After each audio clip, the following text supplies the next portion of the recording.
Hello and welcome to the Quarantine Theater Company. We are doing a read of The Wedding Date tonight. So this should be a really fun read. It's one of my favorite romantic comedy movies because it's Love Month. So welcome to Love Month here at the Quarantine Theater Company. We've got a couple people. We're running on It's a cute double date right now. four wheels tonight. Yeah, it's great. It's great. Joining us tonight, doing the heavy lifting, doing scene description, and he's also going to be several characters throughout the read. We have Jared or Jared. I don't know what side he is on. Maybe he's down here. Maybe he's up here. I don't know. Jesus, I've had a day. Joining us as Kat, we've got Jen, who again is either here, or here, maybe down there, or that way. I don't know. Anyway, and as the male escort this evening, people actually pay money for this, apparently. Travis is our Nick. What a good time. Here I am. Oh my god. Thanks for that. I'm Anne, and I'm going to be multiple characters tonight, of which are TJ and Amy. So I'm going to do several different accents. It's going to be great. So without further ado, take us away, Jared. Something Borrowed, written by Dana Fox. Fade in, close on a woman's face, beautiful and strong. She's crying. Interior Kat's bedroom, New York City day. The woman is Kat Ellis, 30. Tears stream down her face as she sits cross-legged amid a detritus of a packing frenzy. There is an unfortunate green bridesmaid's dress hanging up on the back of the door. Kat's pain is palpable. She buries her head in her lap. Suddenly the doorbell rings. Kat sits bolt right up, eyes wide. She looks around in disbelief. How did this happen? What is she doing on the floor? Hold on. Interior hallway. A bike messenger stands outside Kat's door. He busts a covert iPod dance while he waits. Coming. Interior Kat's foyer. Kat wipes her face and inhales, summoning deep calm. Interior hallway. The bike messenger looks up as the door swings open. Kat is a changed woman. Nothing like the girl we saw on the floor. You'd never even know she'd been crying, or that she even knows how. I'm so sorry. I wasn't quite ready for you yet. Kat props the door open with her foot as she slides a plane ticket into an envelope. She scribbles a name on the envelope, seals it, and hands it to him. Lady, you said this was a rush. I can't rush anything anywhere if you don't give it to me. Kat looks down at the envelope. She's still holding on to it. It's a plane ticket. So it is. For a date. For my date. To my sister's wedding. In London. He's never met my family. I hear that noise. Kat wills herself to surrender the envelope. You need to let go. Yeah. You're gonna have to help me. The bike messenger gently tugs the envelope out of her hand. Kat smiles. Thank you. The bike messenger looks at her with genuine concern. That's definitely genuine concern. Interior Kat's apartment. Racing against time, Kat throws open a linen closet to reveal 3 neat rows of plastic bins, all perfectly labeled. Kat reaches into the bin marked travel and pulls out a pre-packed toiletry kit. Kat pulls a box marked London out from underneath her bed. She opens it. Pushing aside an old private school uniform and some letters, she pulls out a worn London A through Z, a Ziploc marked adapters, and her passport. She's about to close the box when she sees an old photo. In it, a gorgeous guy kisses Kat on the cheek. He's holding the camera himself. It's blurred and goofy, but full of love. Kat jams it back in the box and shoves it under the bed. Interior New York Street. The bike messenger darts in and out of traffic, avoiding throngs of New Yorkers enjoying this crisp fall day. Interior Kat's apartment. Kat races through her apartment, packing, cleaning, getting ready. Her place is small yet put together. It's Crate and Barrel meets Martha, but in a good way. In the bathroom, Kat finally stares into the mirror as she brushes her teeth. There's a strange intensity to it, like she's scrubbing away the last of her distress. Interior brownstone apartment. The bike messenger passes a waiting town car as he pulls up to a stoop. He hefts his bike, runs up the stairs, and slips the envelope into the door of The brownstone apartment, a tasteful flat, stylish yet masculine. A man stoops to pick up the envelope. We don't see his face, just his ordered minimalist apartment as he zips his carry-on and walks out the door. Exterior New York Street. His face is obscured. The man steps into the purring town car. Exterior Kat's apartment building. A taxi driver slams his trunk as Kat gets in. Kat's apprehensive face peers out the window as they pull away. Interior JFK Airport. A ridiculously long line snakes toward the x-ray machines. Latte in hand, Kat cuts right through the middle. Irate passengers scowl at her. Kat does this every day. She should be used to the looks by now. She's not. She pointedly flashes the crowd her airport employee badge as she sails through security. Interior customer service, JFK Airport. Kat enters the Virgin Atlantic customer service hub. It's as cramped as it is busy. A female employee approaches with a question. Kat puts up her hand. I'm off duty. I do not exist. Don't even look at me. The lady backs off. As Kat hurries away, a harried employee matches her step and launches in. I've got a tour group from Taipei trapped in customs, a dead poodle in cargo parked at T9, and a lost grandmother staggering around international asking for her mommy. Oh, and there's this guy on 2 who was stuck with his in-laws for a week because we couldn't get him out of Dulles.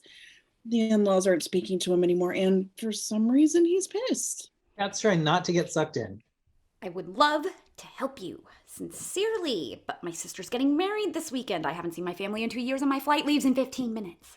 The harried employee looks like he's going to lose it. Kat struggles, then caves. You take Taipei. Tammy Schnauzer just had puppies. Put her on the dead dog. Park reps with wheelchairs at every John and T8. If Grandma just got off a Transcon, she's got to go sometime. Kat starts to walk away. What about line 2? Kat spins around and glares at him. Interior office moments later. On the phone, Kat is in the middle of saying way too much. I completely understand, sir. You just want your in-laws to see you the way you see yourself. Or at least the way you would see yourself if you didn't feel so victimized by them. At that moment, a clipboard manager walks by. He overhears Kat's diatribe and is incredulous. Hello? Calls may be monitored for quality control. Huh? Overshare. Kat waves him off. Then, by rote, Mr. Rajagopal, we regret that I butchered your last name and that you were snowed in at Dulles, but snowstorms fall under a category called for force majeure. Along with earthquakes, hurricanes, and floods. In short, we're not liable. Kat checks to make sure the clipboard has moved on. Then, she continues softly but very quickly. But just this once, I'm going to refund the full price of your ticket and credit you 10,000 frequent flyer miles. Thank you for calling Virgin Atlantic. Interior cabin plane. Kat sits in first class, absently scanning the safety card. A pretty woman across the aisle notices and smiles. Your first trip? Kat realizes she's been reading the safety card. She laughs and puts it back in the seat pocket. As she often does, Kat feels compelled to explain. Hardly. My family moved to England when I was 14. My stepdad's a professor at University College London. I'm going back for my sister's wedding, and the best man's my ex. In case I chicken out, I want to know where all the exits are. Kat eyes the front door nervously. I don't believe in marriage. I believe in hot sex. Of course, that draws men to me like flies to shit. Kat doesn't know what to say, but then a hot guy walks up the aisle. Kat looks at the empty seat next to her and smiles at him. He returns the smile, but sits next to the pretty woman. Hello, my sweet darling. He gives the pretty woman a madly in love kiss. The pretty woman rolls her eyes to Kat. What did I tell you? Interior galley plane. Kat is hiding out. She tries to calm her nerves as a male flight attendant pours her a cup of water. I'm not a knuckler. I fly all the time. In fact, I transferred from Heathrow 2 years ago, and now I run bags and nags here at Kennedy, so things are going really well for me. The reason why I can't get my legs is that any minute my date is going to walk in that door, and I need him to look really, really, really good today.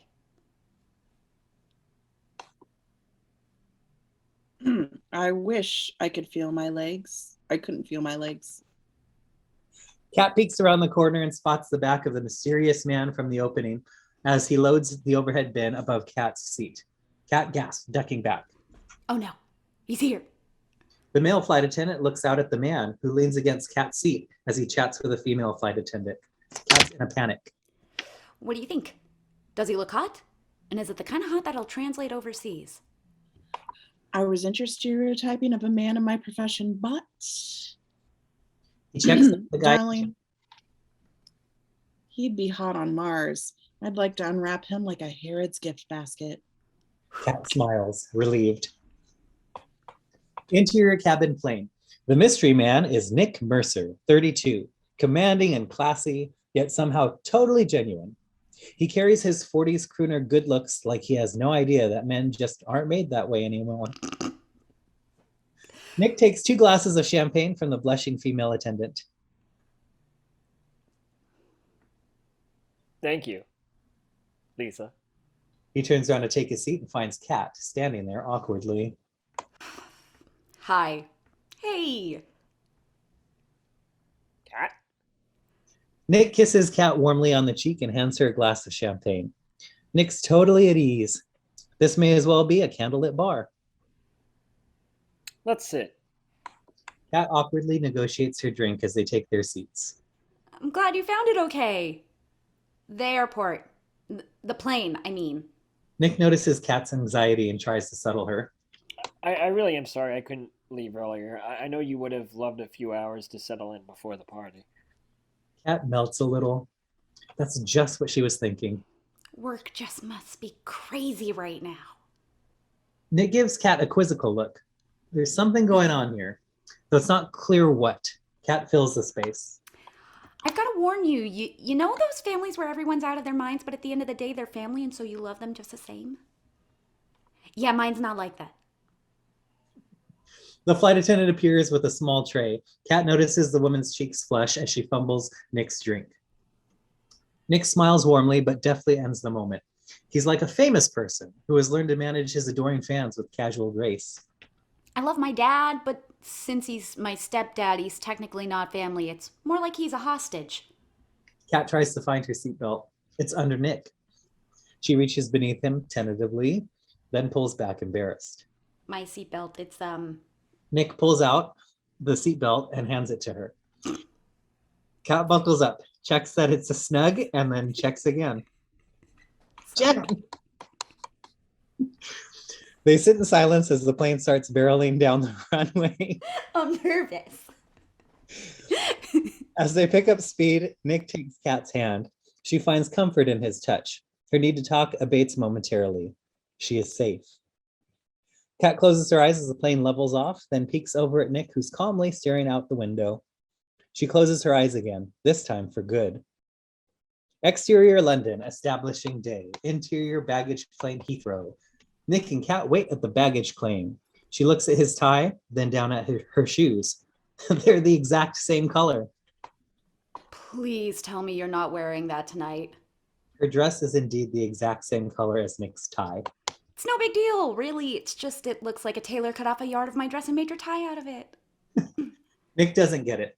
He heaves one of Kat's suitcases onto a trolley full of matching suitcases. Don't get me wrong. Matching's fine. It's matchy-matchy that you want to look out for. This, matchy-matchy. Nick, amused, tugs the last of the bags off the carousel and adds it to a pile of what appears to be an entire floor model of matching luggage.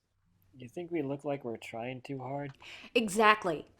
I want us to look like we fit, but not like we're trying too hard to look like we fit. It's welcome cocktails, not prom. With this level of matchy-matchy, we should be drinking peach schnapps under a bleacher somewhere. Nick laughs at Kat, then fixes her with an intense stare. I'll teach you a trick. If you look people in the eye, they'll never even notice what you have on. Kat, overwhelmed by his charisma, is mesmerized. What color are my shoes? Your feet? Nick smiles sweetly and touches her cheek. Exterior countryside, outside London day. The Heathrow Express thunders toward London. Interior Heathrow Express, moving.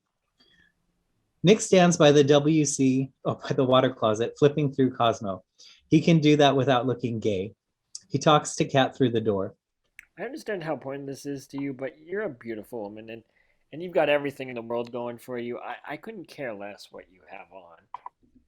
Kat comes out modeling a black strapless. Don't patronize me. They've clearly been at this a while. You're funny. Yeah, but I feel like crap. And when you feel like crap, it's way better to look hot while you're doing it. He checks her out. Mission accomplished. Really? Don't get too attached. She bolts back to the bathroom, nearly knocking over a zitty teenager who's waiting his turn. Oi, I like the red one better. I'll let her know. Interior water closet, Heathrow Express. Kat, alone in the water closet, meticulously rearranges a layer of paper towel on the floor so she can step out of her shoes.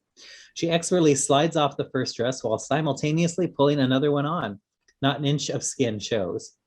She struggles as the train rocks back and forth. I bet you're doing that girl thing where you get undressed without showing any skin. Kat looks around suspiciously. No, I'm not. How do you know? Interior Heathrow Express, continuous. Kat emerges from the bathroom wearing the new dress. Nick checks it out. Nice dress or gorgeous. I was insane to let you go. Both. Kat looks to the zitty teenager for his opinion. I do you. I mean, if it was all right with you. Kat gives the passenger an appreciative smile, then flies back into the bathroom. Nick, amused by her antics, steps closer to the door. You know, they say you can tell everything you need to know about a person from the way they act when they're naked. I don't do naked.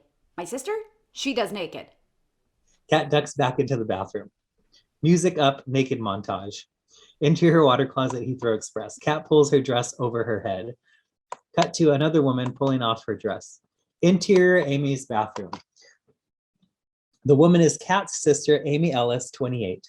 She graces the bath mat in all her infinite nakedness. Totally nude, she gently places her veil on her head and begins the ablutions of a Greek goddess. A dot of bath oil, a pure white towel, 1 squirt self-tanner, 1 squirt lotion. Finally, she pulls out a bottle of olive oil, pours 2 drops into her hands and rubs them together. Then she stares in the mirror, regarding herself with a look so blank it could be anything from admiration to revulsion. Just then, a knock. The groom, Edward Fletcher Wooten, 31, enters wearing a robe. He flashes Amy as he does a silly little dance, then smothers her inside his robe. Amy giggles and tries to break free.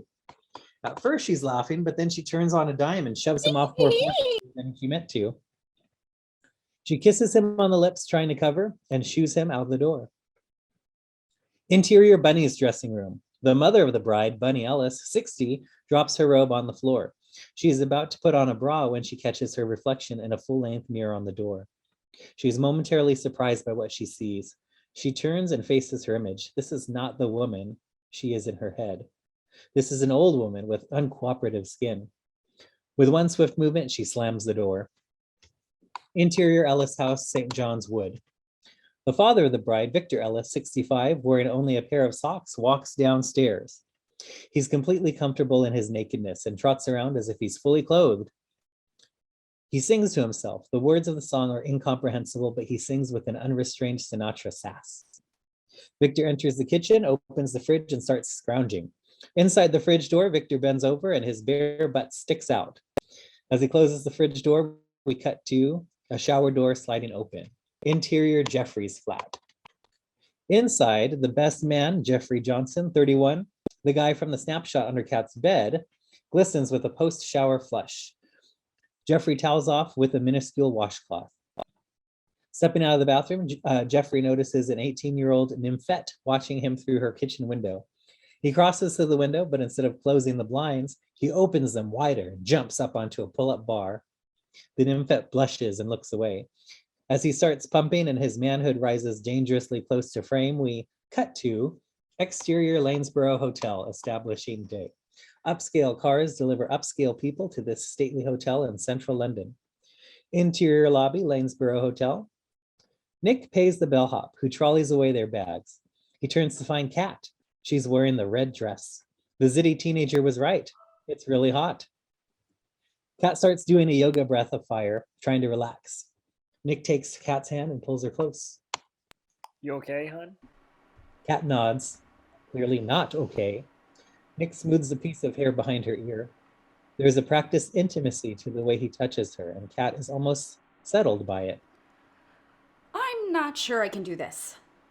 Nick moves toward Kat as if he's going to kiss her, but then he whispers in her ear. You're never gonna be too sure of anything, but we will have to go out inside. Just then, Kat's mother appears, singing, "Baby love, my baby love." A few Brits dart back. Dart looks at this American display. Please, Mom, this is not the time to be yourself. Bunny folds Kat and Nick into a drunken embrace. Bunny gives Nick the once-over. And who might this be? Kat's mortified, but Nick quickly saves her. I'm the new guy. It's great to meet you. Bunny, where did you go? Bunny throws Kat an unsubtle, "I'm impressed" look and leads them into the party. Interior Lanesboro Hotel. Bunny, Kat, and Nick emerge into a sea of Burberry, floppy hair, and unspoken judgments. Bunny turns to Nick and Kat, "All business. This is not a marathon, not a sprint. After welcome cocktails, you've got the hen party. Tomorrow there's a picnic and the rehearsal dinner, and since you're conveniently left no margin for jet lag, I need you to hydrate, baby." Nick and Kat are stunned. Bunny hops away as Victor approaches. Kat throws her arms around her stepfather. Dad! Oh. "Hi, kiddo." Meet Nick. Sir? They shake hands. Just then, Kat's sister Amy, dressed to the nines, strikes a pose in the doorway.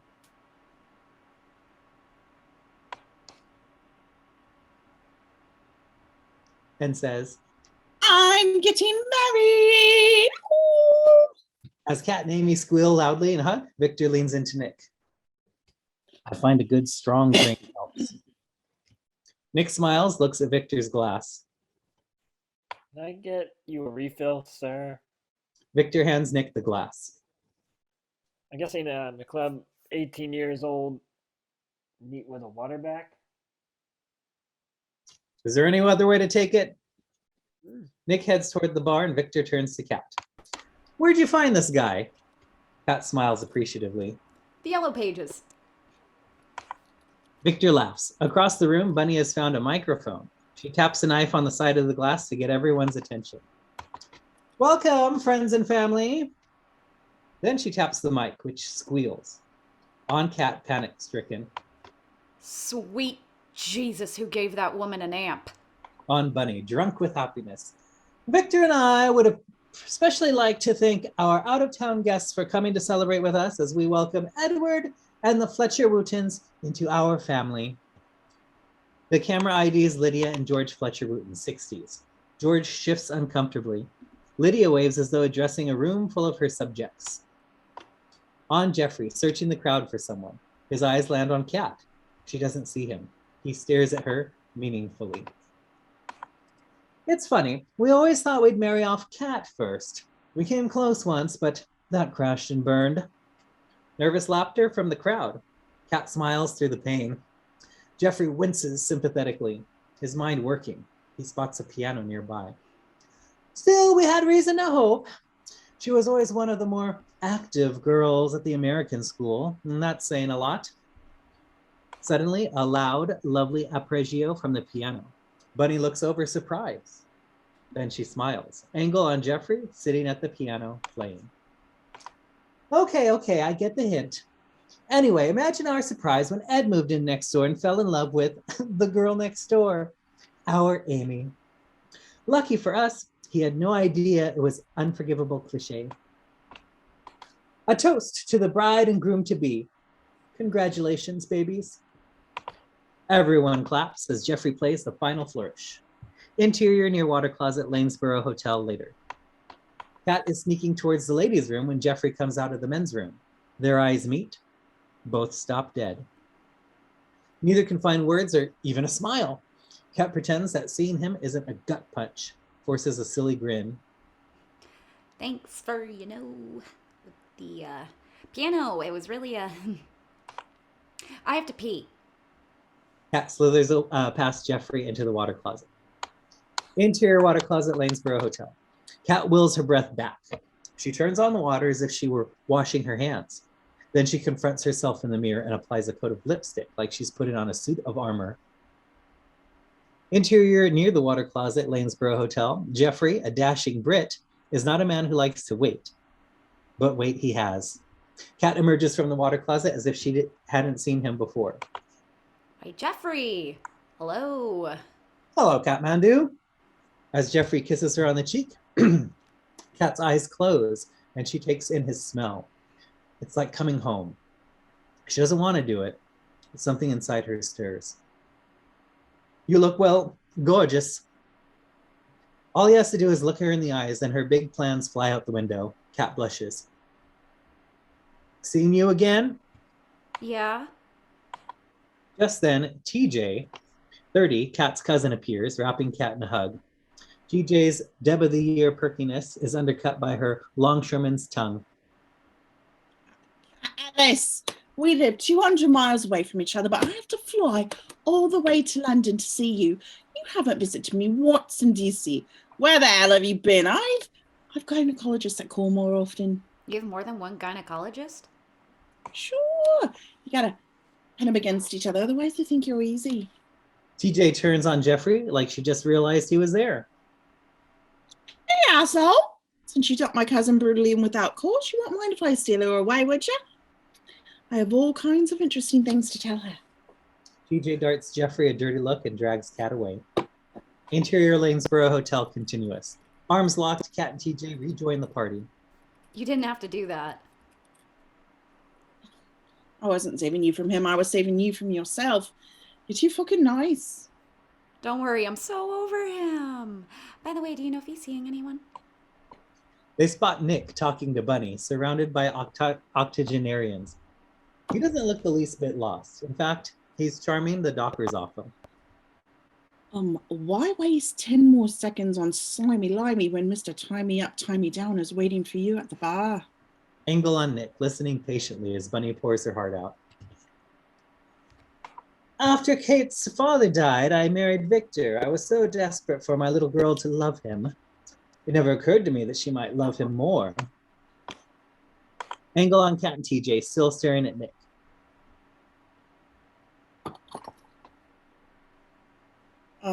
What's he do anyway? Therapist. Just then, Nick looks up and gives Kat an intimate, get over here look. TJ sighs audibly. I think I just came. Interior Lanesboro Hotel later. Nick stands with Kat at the bar. The bartender hands Kat a drink.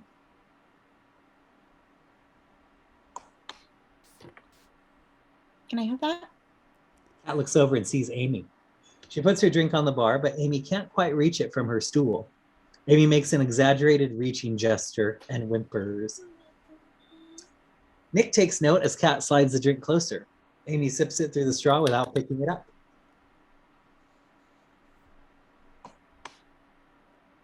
I have a straw. You know what I love about all of this? There's finally a reason for the whole world to revolve around you. Exactly. Today is my day. Tomorrow will be my day, and the day after that, my day. As Amy gloats, Ed dances over.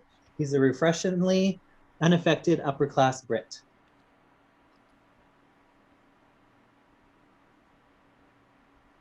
How's the future missus?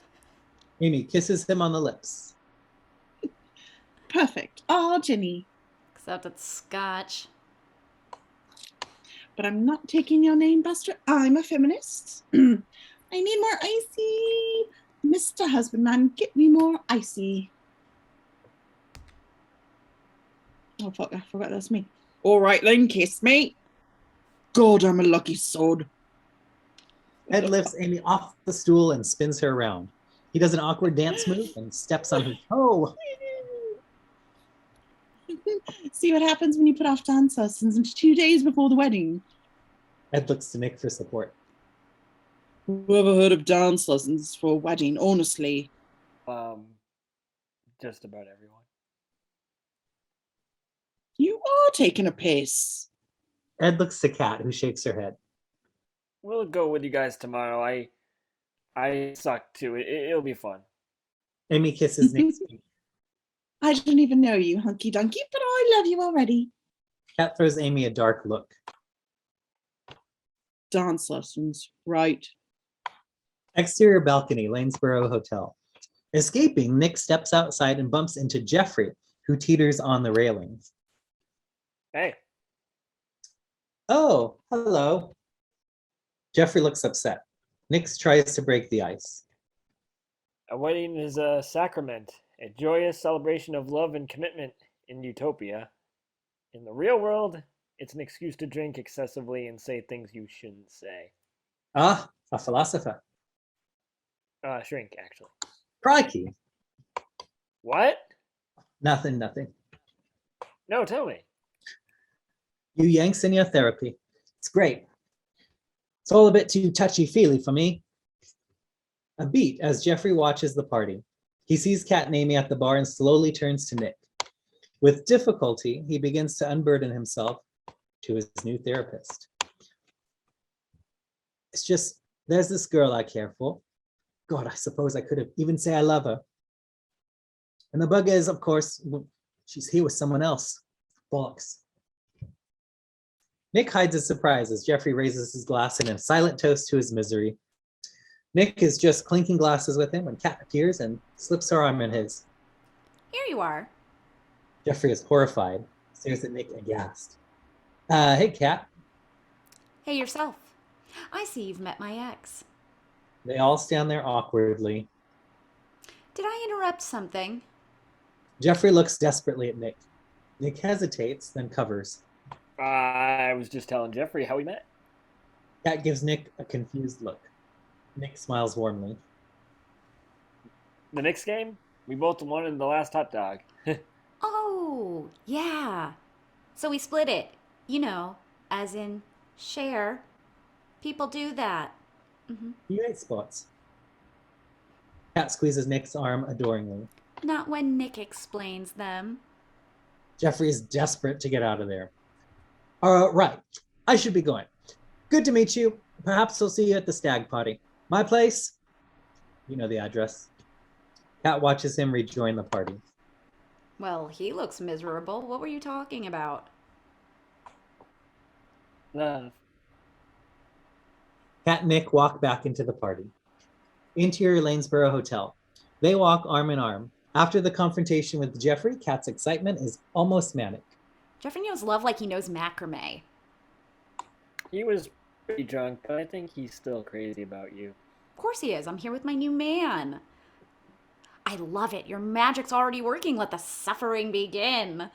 Nick stops Kat and faces her. He is quiet but intense. The only suffering here is you. You need to stop worrying about everyone else. You think you can do that? Kat takes a deep, calming breath. No. She turns and surveys the room, trying to calm down. But then, slowly, her face begins to tense. What did he say exactly? I mean, you don't think he wants me back? I don't know. What does your gut say? You're too good for him.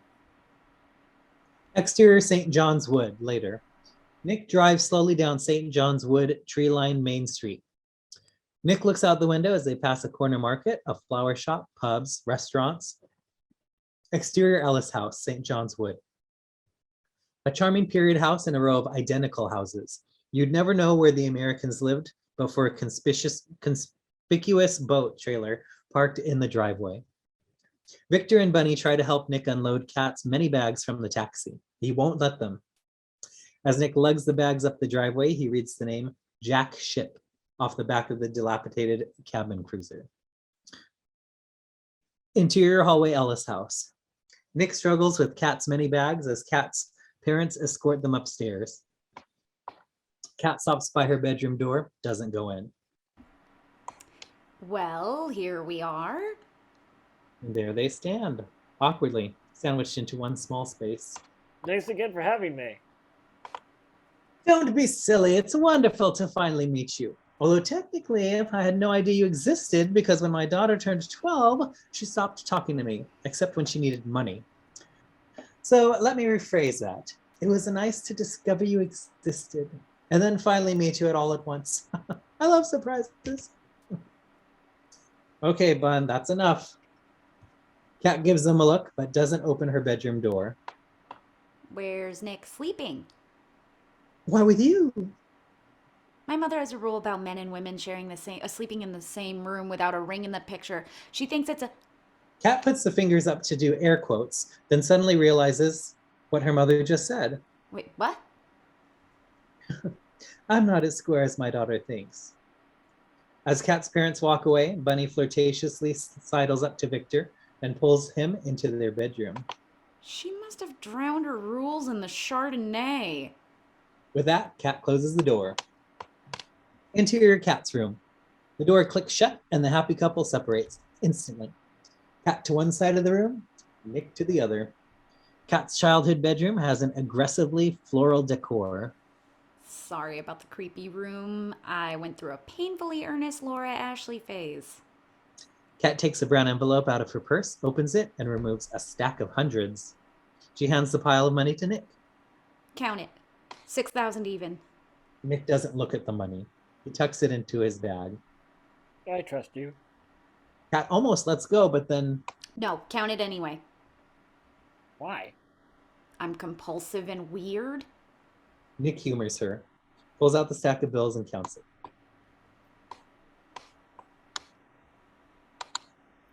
6,000, right?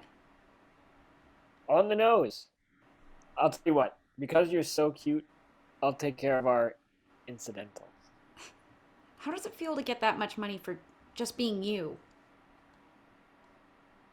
Great with the occasional stabs of shame.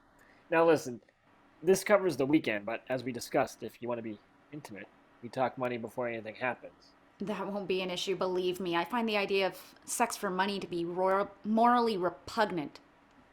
No offense. It's okay. Hell! I've never paid for it, but please don't feel like you have to explain yourself to me.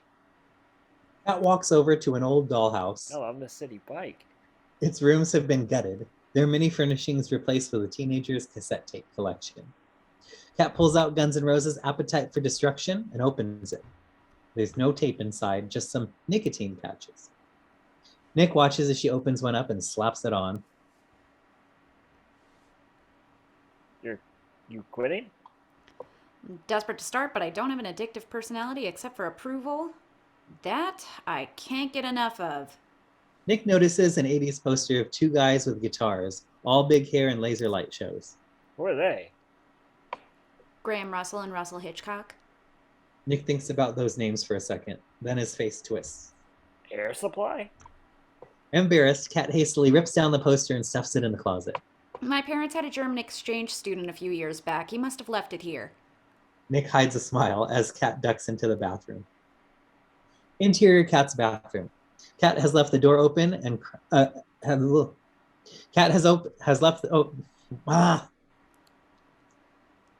Interior Kat's bathroom. Kat has left the door open a crack as she gets ready for a shower. Unbeknownst to her, Nick watches from the bed, enjoying the ritual. Everyone knows their greatest hits, but some of their lesser known ballads are surprisingly poignant. Inexplicably, Kat stands on her tiptoes as she looks into the mirror. It's a little thing, maybe the tiles are cold, but it gives her an innocence that makes Nick smile. What? It's cute. What is? You stand on your tiptoes. I do? Kat looks down. She never noticed before. It's an old habit from ballet class, or a childhood spent walking on eggshells. She throws him a glance, impressed with the sharpness of his mind. I never took ballet. She smiles and kicks the door closed with her foot. Interior Kat's room later. Nick hangs up his tux. It's definitely not a rental. Kat comes out of the bathroom, drying her hair with a towel. Have you ever done anything like this before? A weekend? A wedding. Nick thinks about that. Kat wonders what's taking him so long. No. Though strangely, I've done quite a few funerals. Kat makes a face. Not the way you're thinking.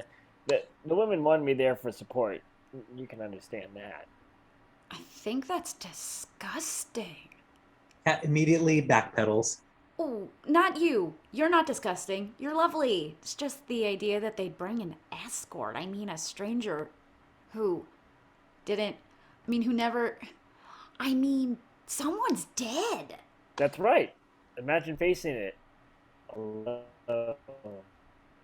Kat blanches. Whew, sorry, I'm a little nervous. I never thought something like this would happen to me. This happened to you? Well, happen in the sense that I picked up the phone, tracked you down, flew you here, and gave you $6,000 out of my 401k. Nick laughs at her. Kat pulls something out of her purse. Can I ask you something? Nick sees what she's unfolding. It's a crinkled New Yorker article.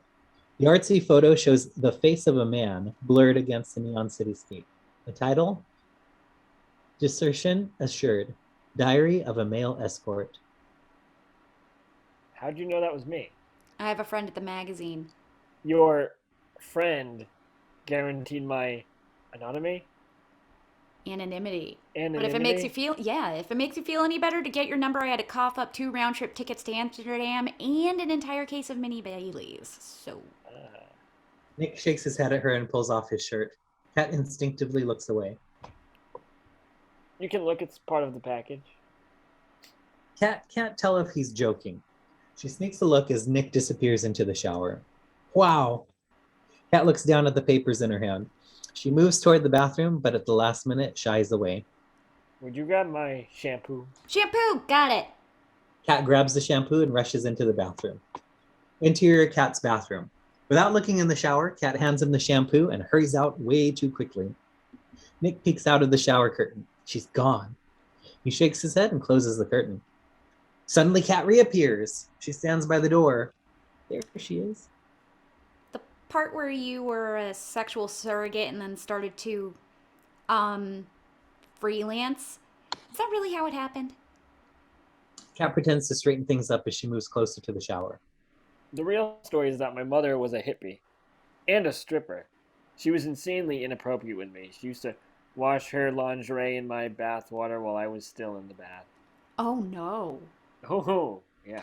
As an adult, I need to find some way to experience intimacy and sex, but with rules that couldn't be violated. Kat's totally engrossed now. She closes the toilet lid and sits down. Wow. Nick pokes his head out. Yeah. Nick sees that Kat's heartbroken for him. Feels bad. I'm just screwing with you.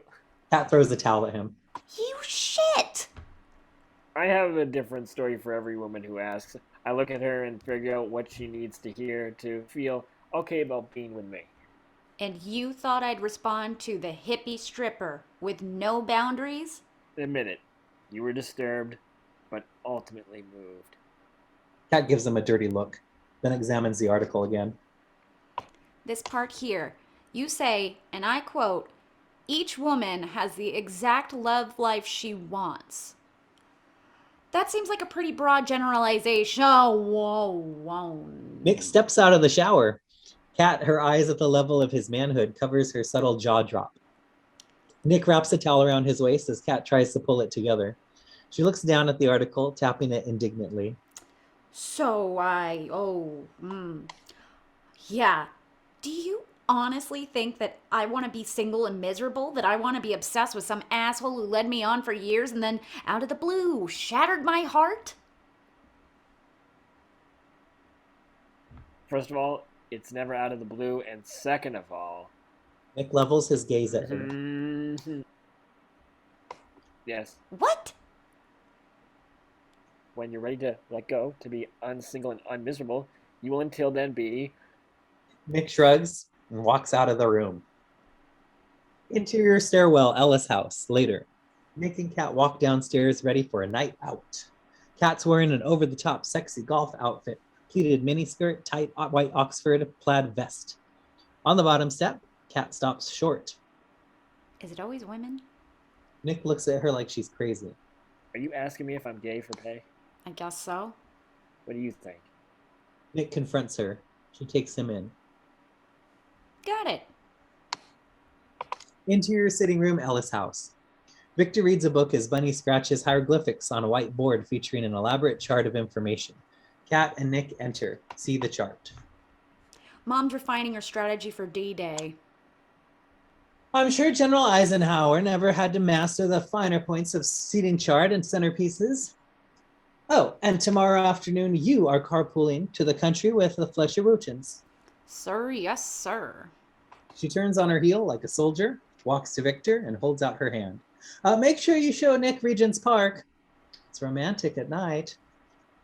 Victor doesn't look up, just pulls the car keys out of his pocket and tosses them past Kat to Nick. Better him on the wrong side of the road than you behind the wheel. Kat huffs grumpily and they head out. Kat and Nick walk toward the car. So, what about testing? Nick opens Kat's door for her. There's a guy on 81st and Madison. You get your results in 24 hours. Do you make your lovers get tested before you sleep with them? My 6th grade science project was entitled Love Hurts, the Heartbreak of Human Papillomavirus. Trust me, I'm careful. Kat gets in the car and Nick shuts the door. Interior, exterior car later. Nick drives while Kat navigates. They crawl down a small street which bustles with activity. Patrons of London's many pubs spill out into the pavement.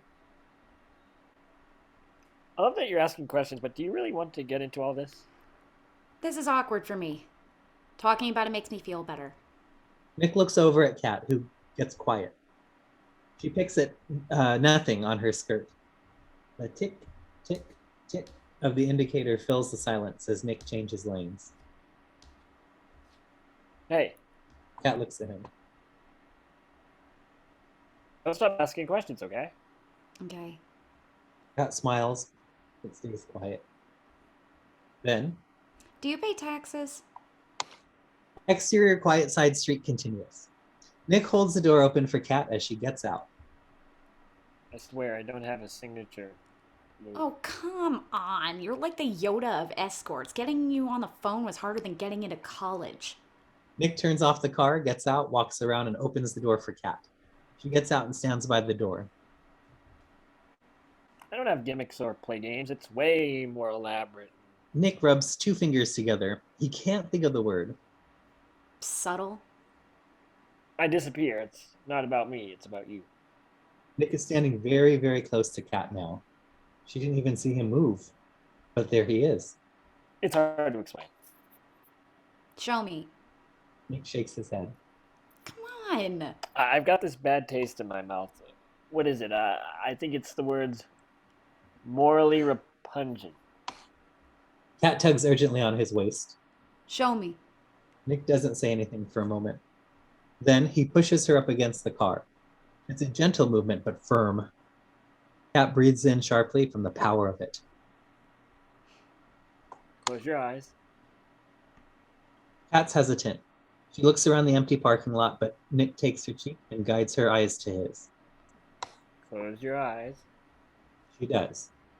Nick leans in close and begins whispering into her ear with a hypnotic intensity.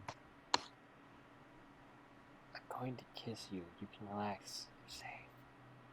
Nick takes Kat's head in his hands and moves his lips across the contours of her face. It's incredibly intimate. His mouth hovers over hers, but their lips don't touch. They breathe each other in. I'm not going to kiss you. Trust me. All you have to do is listen to my voice. Kat's body starts to relax. Slowly, she slumps back against the car. He's going to be so sorry. He's going to be so sorry he let you go. He moves his lips across her eyelids. He'll look at you with your sexy dress and your perfect date. But it won't matter because it's not about him, it's about you. As Nick slowly talks, he moves his lips across Kat's forehead, then her cheek, then her nose. I want you to let go of the hurt, the insecurity, the past. When you do, he'll see you the way I see you, and in that moment, he'll finally understand what he lost. Nick tips Kat's chin toward him. She opens her eyes. Nick is suddenly serious. But by then, the amazing thing is, you won't care. Kat shudders and gradually comes to. Her eyes are lazy. She feels off balance. Holy crap, you're worth every penny. Nick gives her a half smile. You better get going. Cat is turned on and can't seem to move. Okay, Yoda. Silence. Go. Nick turns Cat around and points her toward the bar next door. Wearing an empty, dopey look of pleasure, she adjusts her underwear and stumbles towards the bar. A sly smile creeps across her lips as we cut to a line of 20 shots being set aflame, widen to reveal interior the cock and bottle. Cat passes out the shots to a pack of women all wearing hybrid golf slut outfits.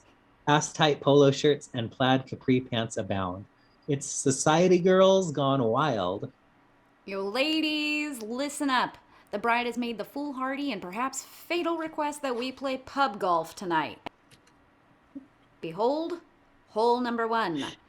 There's a 2-stroke penalty for a failure to finish a hole and a 3-stroke penalty for barfing.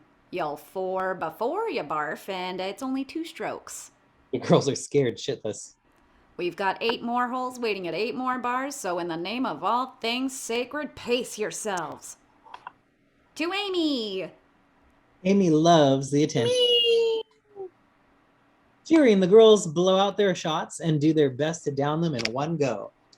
Just then, Nick walks in. All eyes are drawn to him. The world slows as he beelines for Cat. He hands Cat her purse. I thought you might need this. Cat gives Nick a sly smile. Silly me, where was my head? Cat can't help noticing that the group of girls has suddenly clustered around Nick. Right, stay. Have a fiery drink with us. I don't know. A smitten girl puts a drink in Nick's hand.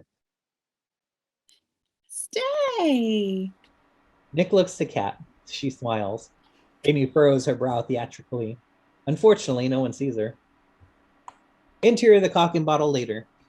Nick is surrounded by women and completely at ease. Amy's drunk and pouty. TJ stands between Cat and Amy. Oblivious to the brewing tension, she's eating beer nuts and staring at Nick. It's like the director's cut of 9.5 weeks. She pops a nut in her mouth. The thing about it is, Nick, you're either looking at him or you're pretending not to. Me? I'm looking. Can you believe that Cat gets to sleep with this guy? Amy sneers. Yes, hi.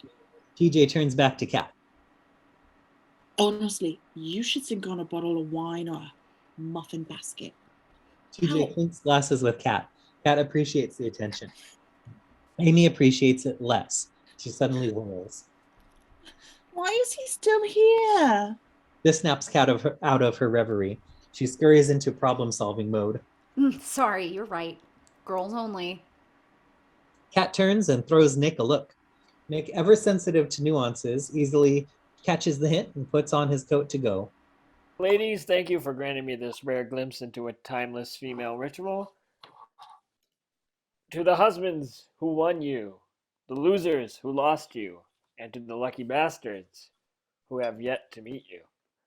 They all clink glasses. Cat beams until And to the cock in the hen house.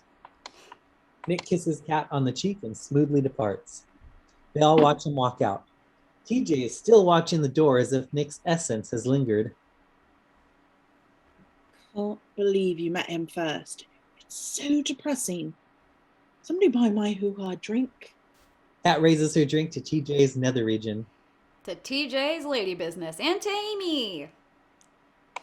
Dread! Interior Jeffrey's flat, same. A dozen men down their shots. Jeffrey immediately refills their glasses with tequila. Alcohol is an alpha abound. Nick walks in the front door. He takes off his suit coat and tries not to feel like the chaperone at a frat party. Over by the bar, Jeffrey stands with Ed, eyeing Nick. What's his problem? What? What? There's something about him that's a bit odd. Other than he's shagging your ex-girlfriend? No, that's not it. Jeffrey pours Ed another drink. You're a tosser. Jeffrey's suddenly emotional. Remember when we went hiking in the Lake District and Amy was wearing that little bikini thing? No. It was before you started going out. We had lunch at that inn on the lake. Oh, yes, right. The rat and the parrot, And Kat was fully clothed. but somehow it was Cat's arse that stung by the nettles, and you rubbed it with a dandelion leaf. That's when I realized I wanted to be a doctor. Oh, shut up. You're an optician. LASIK surgeon, actually. Jeffrey takes a thoughtful sip of beer. I didn't deserve her back then. Do you now? Jeffrey looks genuinely pained. Then something dawns on him. Maybe I hate women. Nick appears. All women. Or just the two-legged ones who steal your money, screw your friends, and vacuum during the World Cup. Jeffrey laughs. He has no idea Nick is making fun of him. Jeff was just reminiscing about your girlfriend's backside. Ed crosses away and Jeffrey glances nervously at Nick. Look, the thing is, about that love of my life nonsense, I'd appreciate it if you didn't say anything to Kat. It was silly. It's all rather complicated. Nick is about to respond when the music crescendos and a stripper strides in from the back room. Spotting Ed, Jeffrey clotheslines him and drags him off into a chorus of guy howls and cheers. Interior Woody's watering hole later. The bachelor party girls cheer as they down drink number 7 at bar number 7, an Australian outback themed pub. Things have gone way downhill or uphill, depending on how you look at it. Kat sits at the bar. In the background, Amy dances drunkenly with TJ. Woody, the dorky, sexy Australian bartender, appears behind the bar with a drink for Kat. This one's on the house. Kat grabs his sleeve. I'm worried. Amy's not too good at drinking. She gets so drunk, so fast.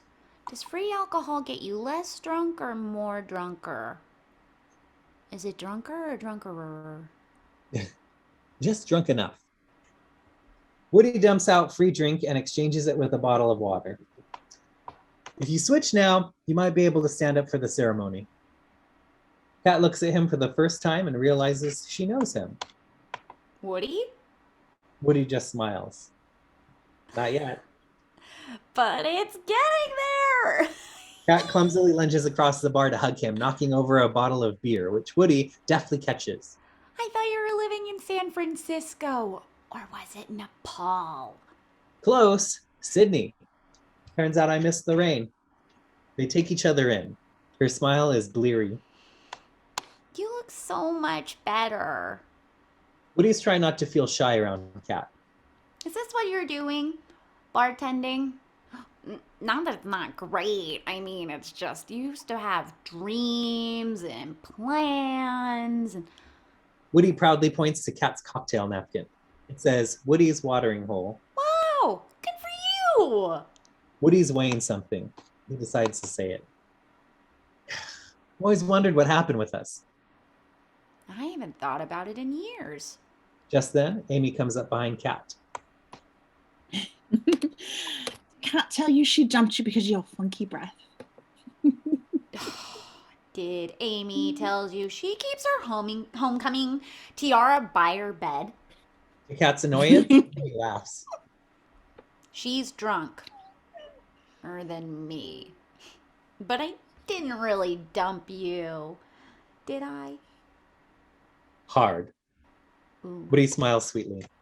Which was understandable.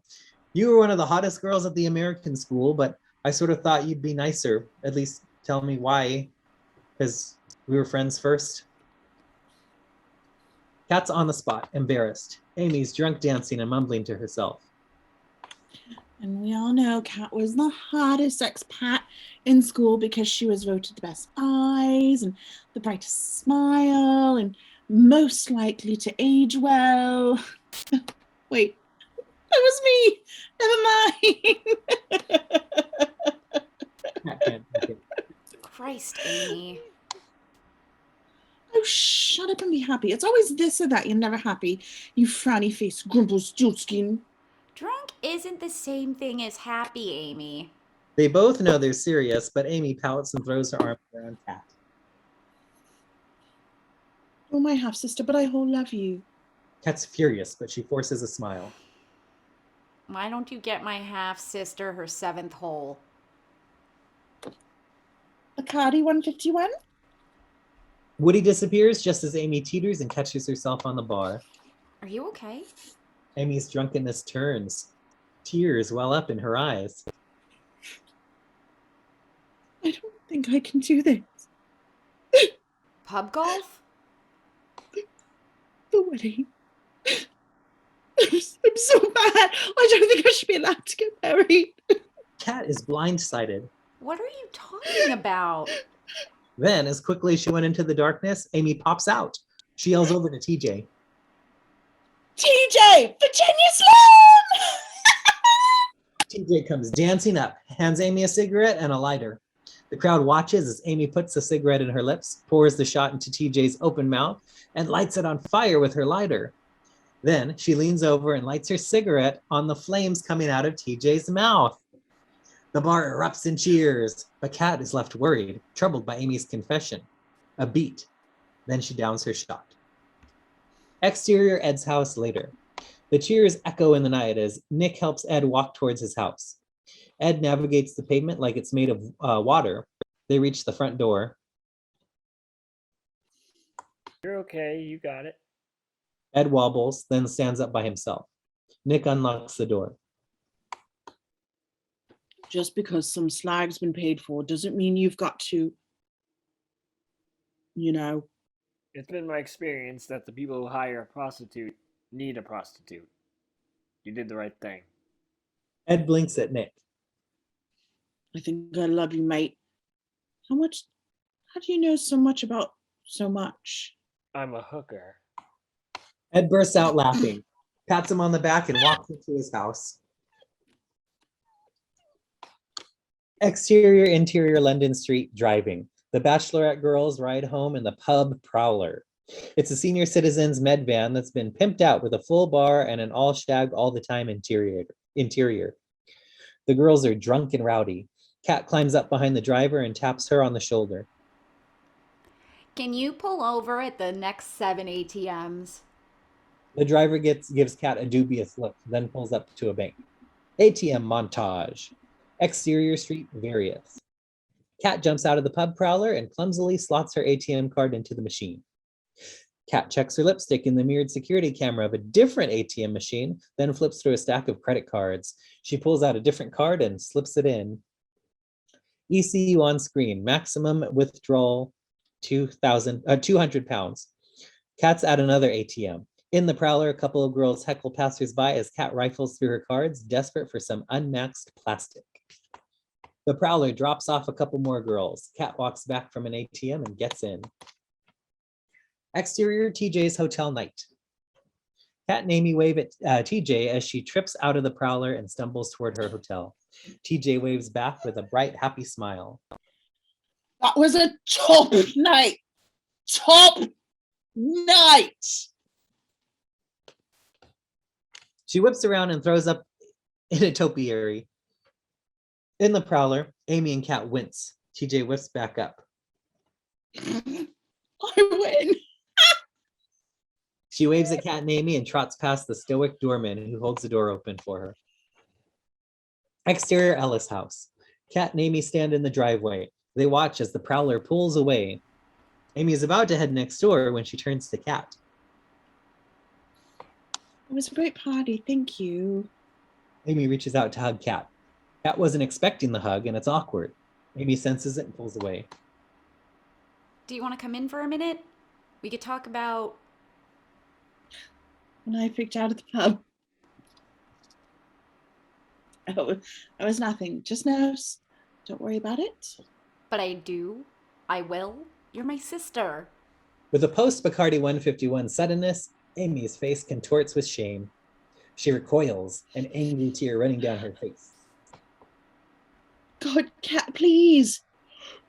Don't be nice to me. I can take anything right now, but you be nice to me. What? Why? What do you mean? Amy is suddenly in terrible distress. I should get going. Are you sure you're okay? I'm fine. I promise. Kat wants to say more, but Amy is already walking away. Kat turns toward the house and just catches the light, shutting off in her upstairs room. Interior hall, Ellis house. Kat shuts the front door. She leans against it for a moment to get her balance, clear her head. Interior kitchen, Ellis house. Kat sits at the kitchen table with a glass of water in front of her. She downs 3 aspirin and stares into the darkness. Interior hall, Ellis house later. Kat starts up the stairs. The first step creaks loudly. Remembering countless school-age sneak-ins, Kat flattens her foot against the back of each step and soundlessly walks up the stairs. City bike. Interior Kat's room, Ellis house. Nick is asleep in Kat's bed, bare-chested under a single sheet. The camera finds Kat standing with her back to the door, staring at Nick. Nick stirs, opens his eyes, and rises onto one arm. And says, You okay? Kat walks to him, takes his hand. Exterior driveway, Ellis house. Kat leads Nick down the driveway towards the boat trailer. On it, the 26-foot cabin cruiser with peeling paint. Kat unbuttons the weathered cover and peels it back. She climbs up a ladder and hoists herself into the boat. Nick smiles at the strangeness of this, then climbs in after her. Interior boat. In the cabin, Kat flicks a couple of switches and a row of lights flicker on.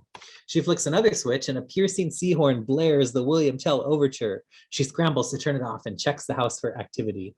A dog barks in the distance. Relieved, Kat pushes a tape into an old radio. Music limps through the hollow speakers. Kat leads Nick into the cabin and onto the bed. Without taking her eyes off him, Kat starts to slowly undress. Her shirt drops to the floor. Then, a moment later, her skirt.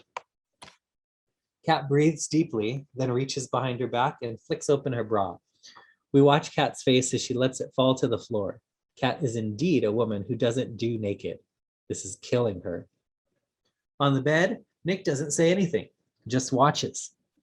Kat wants to read something into his stare, longing, desire, anything.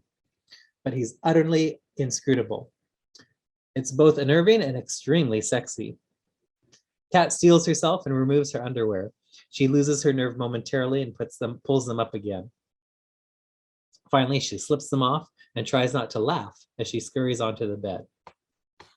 Hovering lazily in the waking dream of interrupted sleep, Nick gazes at Kat. In a trick of light, the cabin windows glow liquid, as though the moon were reflecting off water. Nick runs his hand across Kat's waist. She's trying to hold back. He knows it and likes it. He takes her face in his hands and kisses her. It's amazing, a different kind of kiss. They pull back and look at each other. In one swift movement, he flips Kat underneath him. Suddenly, the space between them collapses and they attack each other. Exterior driveway, Ellis house, dawn. Kat's house beams in the scarlet light of dawn. 2 bin men walk down the driveway towards the bins. They grab 3 bins and drag them noisily past the boat parked in the driveway. Interior boat. Close on Kat and Nick asleep, their faces pressed up against each other. We pull back to reveal Kat and Nick entwined, naked. We pull back further to reveal that they're covered with a fleece blanket and a pile of life vests. Nick opens his eyes and looks at Kat, who is as calm and content as we've seen her. Then he realized where he is. It's like waking up in a strange hotel room, only weirder because it's a boat in a driveway in London. So carefully, Nick extricates himself and begins to dress. We've seen this scene 1,000 times before, but Nick's escape is breathtakingly precise and practiced. Exterior driveway. Nick climbs down the ladder of the boat just as the bin men are returning the empty bins beside the garage. Nick gives them a nod. Morning. The guys nod back and finish their job as Nick sneaks toward the house. Interior kitchen, Ellis house. Victor and Bunny sit at the kitchen table. Victor is buried in the International Herald Tribune crossword puzzle. Bunny looks out the window and sees Nick creeping toward the house, shoes in hand. She still thinks we don't know about the boat thing. Victor looks up from his paper. He sees Nick, snorts, and goes back to his crossword. Interior boat later. Kat's eyes flutter open. Her hair is plastered into an impromptu quasi-beehive. She looks down at her pillow. It's a buoy. Kat suddenly sits bolt upright. She grabs the life vest to cover her naked chest and looks around in horror. Then her eyes widen as she remembers the rest of the night. Exterior driveway. Kat slinks toward the house, retreading Nick's walk of shame. Interior kitchen. Victor looks up from his paper and sees Kat. Exterior driveway. Kat's almost to the house when she hears a loud pounding. She looks up to see her father tapping on the window and laughing at her. Kat's mortified but can't help but smile. She waves and keeps walking. Cut to interior Kat's room. Kat looks around frantically for something. She finds her purse and checks to see if the ATM money is still there. It is. She breathes a sigh of relief. Then, hearing footsteps, hastily stuffs the wad back in. Nick opens the door, carrying a breakfast in bed tray. Kat spins around guiltily. I wasn't sure what works for you, so I've got a pack of saltines and a bottle of Pedialyte, that beautiful lifesaver there, preferred by infants and rock stars, and egg and cheese sandwich, black coffee, and Bloody Mary. Kat slumps onto the bed. She hasn't gotten her land legs back yet. This is really sweet of you, but I need to ask you something. What happened last night? Nick is taken aback. He sets down the tray. He's not sure what to say, then makes a decision. Nothing. Kat looks surprised, then skeptical. Are you sure? We kissed, made out a little bit, then you passed out. She stares at him, long and hard. Whether it's true or not, thank you. Kat disappears and bites into a saltine as the shower hisses on. Nick bites into the saltine as the shower hisses on. Then something catches his eye. It's Kat's purse lying next to the bed. Stuffed on top, a wad of money. His brow furrows. Nick picks it up and leafs through the stack of pounds and euros. Interior Kat's bathroom. In the shower, Kat lets the scorching water punish and purify her.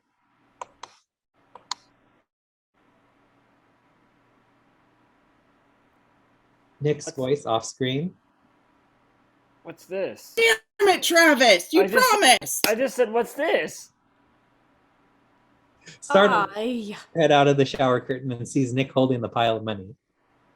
Oh, shoot, She retreats into the shower, yanking the curtain closed. Nick pulls open the curtain and Kat instantly stops her, pantomimed self-flagellation. Is this for last night? Of course not. How? How could it be? Nothing happened.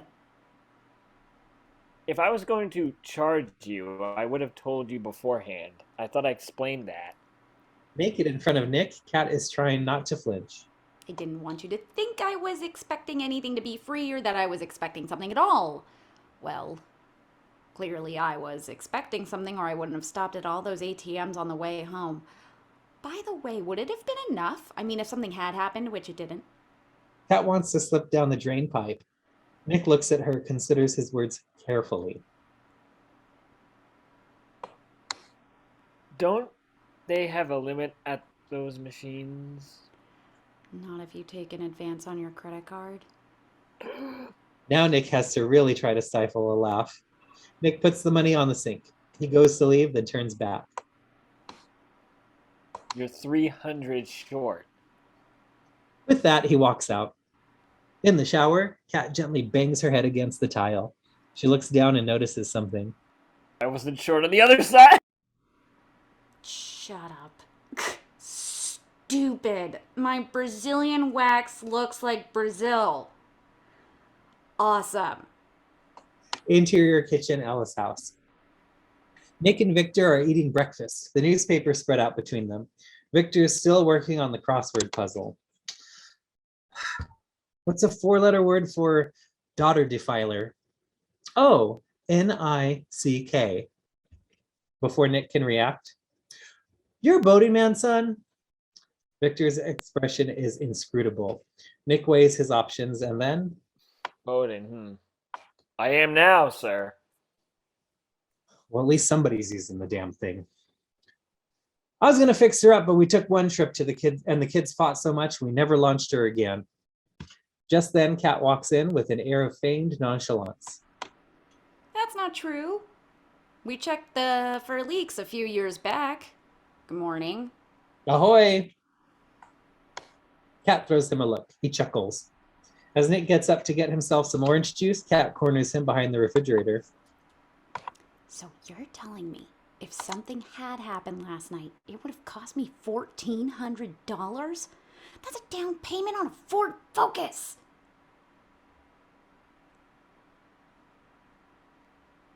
Dollars. Pound. Nick pours a glass of juice and offers it to Kat. Kat shakes her head. My rate isn't arbitrary. It was determined by prevailing market conditions. By the way, it includes oral or fellatio if you're that kind of person. That's the extra 300 pounds. He smiles and sips his juice. She's outraged by this presumption.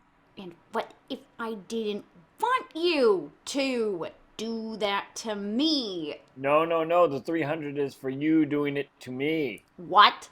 Believe me, if anything had happened, that would have been one of the highlights for you. But nothing did. Yep. That's why you get to keep your money. Nick walks away, sits down next to Victor. Kat glares daggers at him. Nick smiles and toasts her with his juice. Just then, Amy enters in a flurry of cheerfulness, as if last night never happened. Bunny follows, carrying a clipboard. Hey, Ginger, hey, Gilligan, how much do I love all of this? I'm going to get divorced and remarried all over again, so it'll last forever. Kat, be a sweetie and go help me with the rings. Oh, no way, Jeffrey's going to get it right again. Amy breezes out. I'd be happy to. You're welcome. You don't have to be that way. Come on, Bun, leave her alone. It's not always about you, sweetie. Kat's stung. Nick watches out the corner of his eye. How could you say that? Of course it's not about me. It's never about me when she's in the room because you two are on a special team. You might as well have t-shirts made up. Kat lowers her voice. I'm sorry. I don't know why I'm being so sensitive. I just get tired of being odd man out. Bunny looks over at Victor. Tell me about it. Bunny squeezes Kat's cheeks and kisses her. Oh, honey, it's not that I love Amy more. It's just that she lets me love her. This flip comment hits Kat hard. I'm off. Ta-ta. As Bunny walks out, Victor raises an eyebrow, then goes back to his crossword. Kat stands a moment, feeling awkward. Okay, then. I'll catch up with you at the dance thing, sweetie. Nick gives Kat a casual nod. She exits. Behind the business section, Nick's face is a mask. Then he smiles. This girl is nuts. A door buzzes. Interior jewelry store, St. John's Wood. Kat enters and approaches Sal, 60, a tough-talking Cockney teddy bear. Hey, Sal. Sal. I heard you were back in town, kitty cat. Whoa. You're here for the Highland flings, I bet. I get all the glamour jobs. He smiles and heads into the back. Kat casually looks into the counter. Her face is blank as she scans row after row of engagement rings. Sal reemerges with 2 ring boxes. Kat takes the rings and smiles. Thanks, Sally. She turns to go. The one I made for you is the cherries. You hang on to it or give it back. Give it back? Are you nuts? You pawned it. Not exactly. I wear it. On my right hand, and only rarely. Just then, the door buzzes. Kat turns. It's Jeffrey tugging on the handle. Sal scowls. You want I nut him in the boat? Yes? No. What? Save the powder for the tourists. You want me to let him in? Of course, don't be silly. Sal buzzes Jeffrey in and gives him the dirty eye before he disappears into the back. Hey, you. Let me guess. Amy presumed I'd forget the rings. I think I'm her least favorite person. You know, I am sorry. Maybe not her least. I mean, there's always. Ed's mother. They share a moment. So tell me, how's unmarried life? I have regrets. Kat jumps down his throat, instantly abandoning her false fluggeries. Whoa, Jeffrey, slow down. You and me, we're the past. I'm not sure if you noticed, but I'm here with someone else. Kat, we must talk. This guy, there's something not quite right. It's called character. God, you're so predictable. Is that why you brought him? Because of me? Don't be absurd. Kat is about to walk out the door, but she can't help herself. She stops. I brought him here because he's my boyfriend. Because I adore him. Because late at night he takes me in his arms and... Kat leans in and whispers something into Jeffrey's ear. I'd stick around and explain what that means, but even if I give you the instruction manual, it doesn't mean you've got the tools to get the job done. Kat tries not to do a little fuck you jig as she walks out the door. Exterior street, St. John's Wood. Kat strides away, but Jeffrey catches up to her. He secretly smiles at the power she is exerting over him. Kat, wait! I don't want you hating me. We've never had this talk. You know how crap I am at this? Newsflash, I don't give a shit. Kat, stop it. You do. You can't even look at me in the eye. You went back to the States, then we split up. Jeffrey sees Kat flinch. He knows he's hit something. She looks away. That was a long time ago. It was. And it took your sister getting married to get you back here. So what's your point? I should have told you why I broke up with you. I was a coward. You deserve to know. Just then, Nick walks up, puts his protective hand on Kat's back, and shakes Jeffrey's hand. Hey, man. Hey, sorry, can you give us a moment? No, I can't. We're late for a dance lesson. I guess you'll have to finish up later. Kat gives Nick an angry look as he pulls her away. Interior dance club staircase. Kat, furious, charges up the stairs. Hello, goodbye, I want you, I hate you. It's all just words. None of it means anything. What matters is what you do. You either say put or you walk away. If you look back, you're not walking away. Oh, cut the crap. I just hate seeing you so stuck.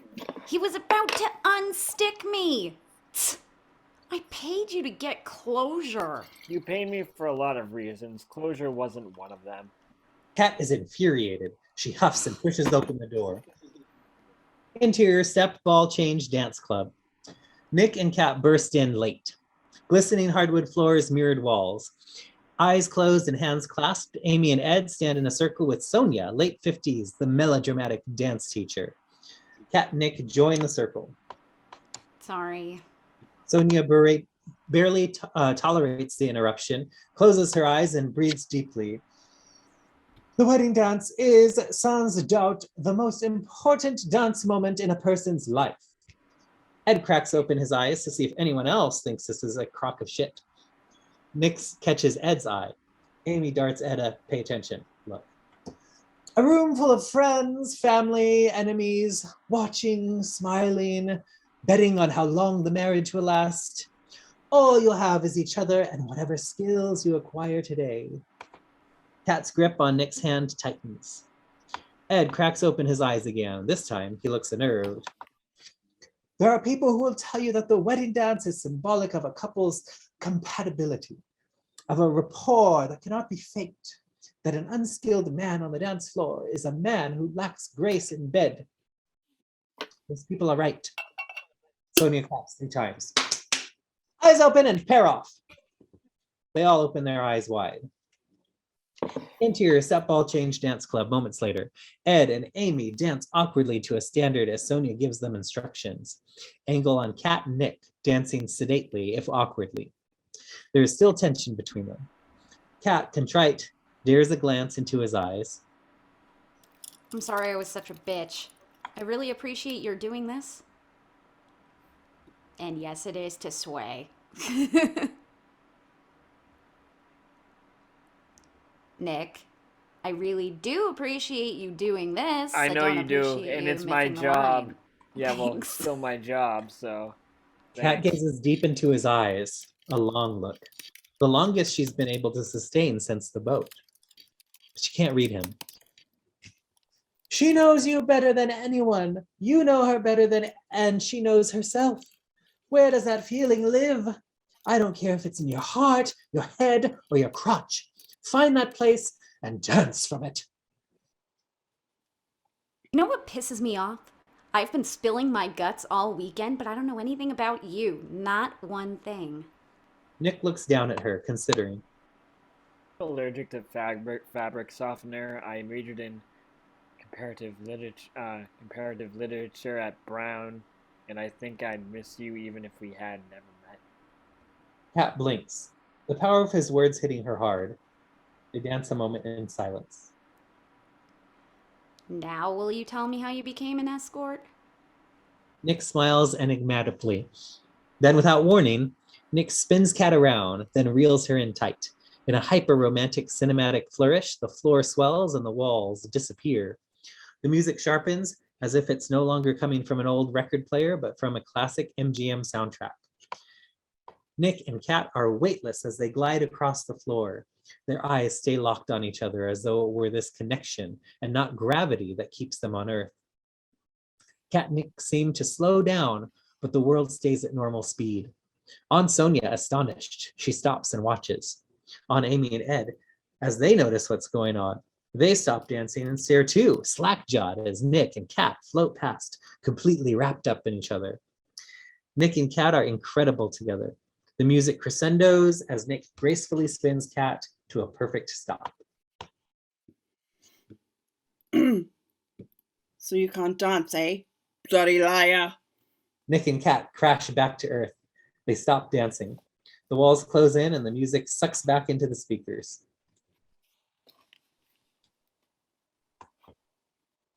Yes, Oh, I thought you said you were crap.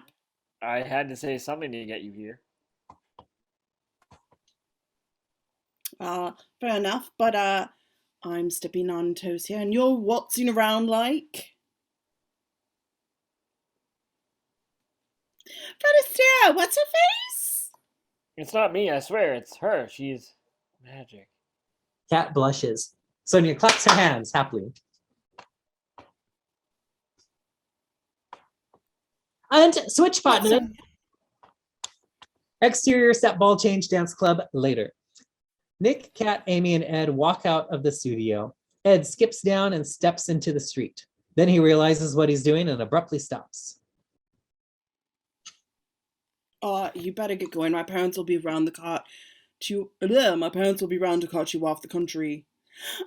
Whatever you do, don't mention Italy. Our politics, our baby buggies, or Edith Piaf. You probably best stop pretending you're asleep. Ed grabs Amy by the neck and pulls her away.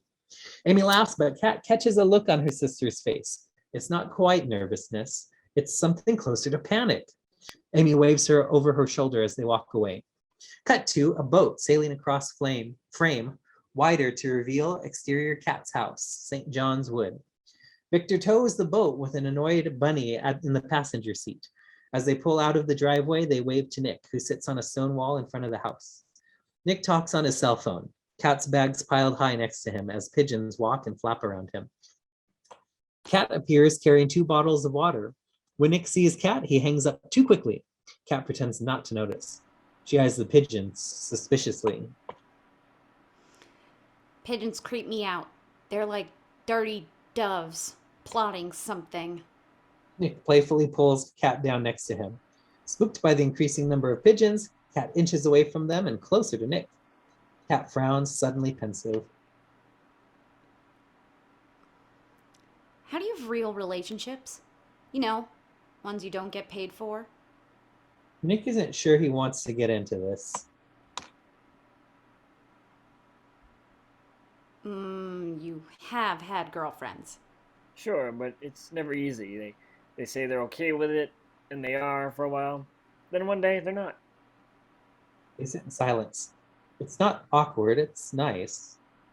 London beams under the rare cloudless sky. When I said I've never done a wedding before, I didn't say that no one ever asked. I just never said yes. So why'd you say yes to me?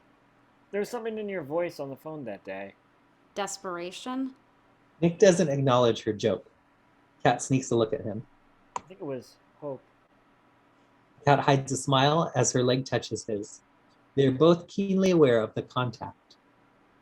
What would you do if you weren't an escort? Make out with you for free. Nick puts his arm around her. Cat laughs. What would you do if you stopped worrying about what other people think? Spontaneously combust? They sit in silence a moment. Just then, Ed's parents drive up in the beautiful old Bentley. Ed's mother reaches over her embarrassed husband and hoots the horn. Interior, exterior Bentley driving. George drives through the lush countryside while Lydia carries on. In the back seat, Kat drops her head on Nick's shoulder. They've clearly been enduring this a while. Kat, Nick, and Ed's parents seen forthcoming. Cut to exterior Fletcher Wooten estate. Nick, Kat, and Ed's parents unload the Bentley and carry their bags up the steps of a stately stone mansion. Exterior boathouse, Fletcher Wooten estate. A small boathouse sits at the edge of a charming lake that borders the main property. Nearby, Jack Ship struggles to stay afloat as Patsy kids sun themselves on the moored junker. Ed mans an elaborate grill and guests in summer hats mill about. At a picnic table, Victor plays poker with Nick, Kat, and TJ. From the pile of money in front of him, it's clear Victor is kicking ass. Victor throws in 10 pounds.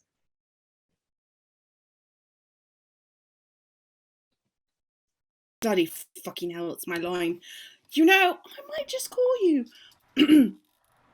But if I did, I would lose because my hand blows She throws down like her a card. fucking whore. Kat steadies her hand and tosses in a bill. Call. All eyes are on Nick. Let's see what kind of a man my daughter's found for herself. Nick looks down at his money, 10 pounds. He reaches into his pocket and pulls out a huge wad of cash. Everyone is in shock, but he doesn't notice. He strips off 100, tosses it in the pot, and takes back 60. Raise you 30. Victor raises an eyebrow. On TJ looking at Nick, she leans over to Kat and whispers, Can I see it just for a second? Kat laughs and hits TJ. Oh, come on, it's not fair. At least describe it to me. Just then, Nick's cell phone rings. Victor plucks the phone out of Nick's hand. Kat darts a worried look at Nick and reaches for the phone. Daddy. Victor won't give it up. He answers into the phone. I'm sorry, Nick's about to win a pile of my money. He's going to have to call you back. Kat and Nick are frozen as Victor listens. Thank you for your understanding, ma'am, and good luck putting out that fire. He hangs up the phone and looks quizzically at Nick. What is it you do again? What would you say if I told you I was a member of an elite task force employed to safeguard our nation's most precious resource? Your daughter. Victor snorts. Oh yeah, shrink. Call. Kat hides herself. Victor throws in the cash. Let me save you some trouble. trouble. My old man hit the bottle like it was his job, and he had a mean streak as wide as the English Channel. So me, I drink in moderation and have never raised my voice around a king. Kat throws in 30 pounds. Victor lays down a pair of aces and twos. What do you say to that? I say the feeling compelled to do the opposite of your parents is an enslaving as emulating them. Nick lays down his hand. 3 kings. Victor shakes his head. Nick glances at Kat. She twinkles at him, then lays down a low straight. That's my girl. She does a little dance as she swipes the pile of money toward her. Nick can't believe it. Best thing about being a dad is when your kid starts kicking your ass. And the ass of the man who adores her. Nick rises from the table, but his comment lingers. Kat searches his face, wondering if he was serious. He holds her gaze a moment, then begins picking up the cards. Ed appears holding a plate piled high with bangers.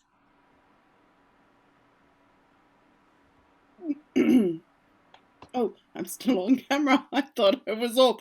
Anybody seen my future wife? She'd kill me if I don't serve her first. Have you guys ever had a real honest-to-goodness fight? Ed thinks about that. Of course. Yeah, right. I hear that makeup sex is the best kind. Unfortunately, I'll never know. Victor calls out to Nick. Hey, Sigmund, you think you could rustle up the bride and tell her to join the party? Will do. Nick smiles at Kat and heads towards the boathouse. Kat watches with a hint of apprehension. Follow Nick, walking across a carpet of pine needles. He passes through the latticework of shadows and steps into the boathouse. Interior boathouse, Fletcher Wooten Estate, same. Nick's point of view. Amy and Jeffrey, their backs turned, are in the middle of an argument. I said no, I'm getting married tomorrow. What do you want from me? Amy turns and sees Nick. Her face falls. Jeffrey sees him too and blanches, then badly covers. Right, then I'll get you a tofurkey burger instead. Jeffrey walks out stiffly and Amy, mortified, turns and stares blankly out the window. Sorry to interrupt, your dad sent me. What for? To make sure you're okay. Amy turns around and looks at the tiny boathouse. Although it had looked perfect to us before, under her gaze, we see all the cracks and dirt. You know all that, if these walls could talk stuff. Do you believe it? That a place has memory? Actually, I do. Amy's expression clouds as her eyes fall on the bedroom door. Through the open door, Nick can see a small bed surrounded by bookshelves. This place has been in Ed's family forever. We used to spend weekends out here every summer. God, I hope it doesn't remember everything. Laughter floats in from outside, an ironic soundtrack to Amy's desperation. Nick pushes out the chair across from him. Amy looks at him a moment, then sits down. Exterior lake. Kat is standing with her mother, absent-mindedly looking for Nick when Jeffrey approaches. May I have a word? I'll just be a minute. Let me think. You stole 7 years of her life with your charm and your bullshit. Now you want a couple more minutes. Sure, go right ahead. As Jeffrey walks away, Kat whispers to her mother. Thanks for the solidarity, but next time, a little less information. Kat follows Jeffrey toward the lake. Interior boathouse, Fletcher Wooten Estate. Amy is now sitting across from Nick at the kitchen table, and Nick is shell-shocked. Does Kate know? Kat know? Amy doesn't even bother shaking her head. It was such a long time ago. Still? If Ed ever found out. Or Kat? And she wonders why I swim to the bottom of the lemon drop every time I see her. Nick pushes back from the table. He's at a loss for words. Exterior lake. Jeffrey speaks to Kat with disarming sincerity. Kat tries to keep her guard up, but despite herself, she's listening. You were so good to me. I swear I never meant to hurt you. We were together, 5 years? 7 if you count the on-off years, which I do. Right, 7. That's a long time, isn't it? Not for a dog. Well, we had a lot of good years, but then Jeffrey fumbles. Is this supposed to be an apology? It's not supposed to be anything, Kat. It's just my rather feeble attempt to... I don't know. You see, I thought I could deny my feelings. Something catches Kat's eye. Nick exiting the boathouse. Even from this distance, she knows that something is wrong. You're not even listening. When we were together, I was 2 here, and now I'm not here enough? Follow Kat as she walks away from Jeffrey through a strand of trees and meets Nick. In the background, Jeffrey watches confused, then walks away. Kat reaches out and touches Nick's arm tentatively. Are you okay? Kat's tenderness finds its way into Nick. It takes him a moment to recover. Yeah, you? Yeah, They look at each other a moment. let's go. Exterior countryside day. Nick and Kat walk back to the main house. Side by side, they cut through a picturesque glen.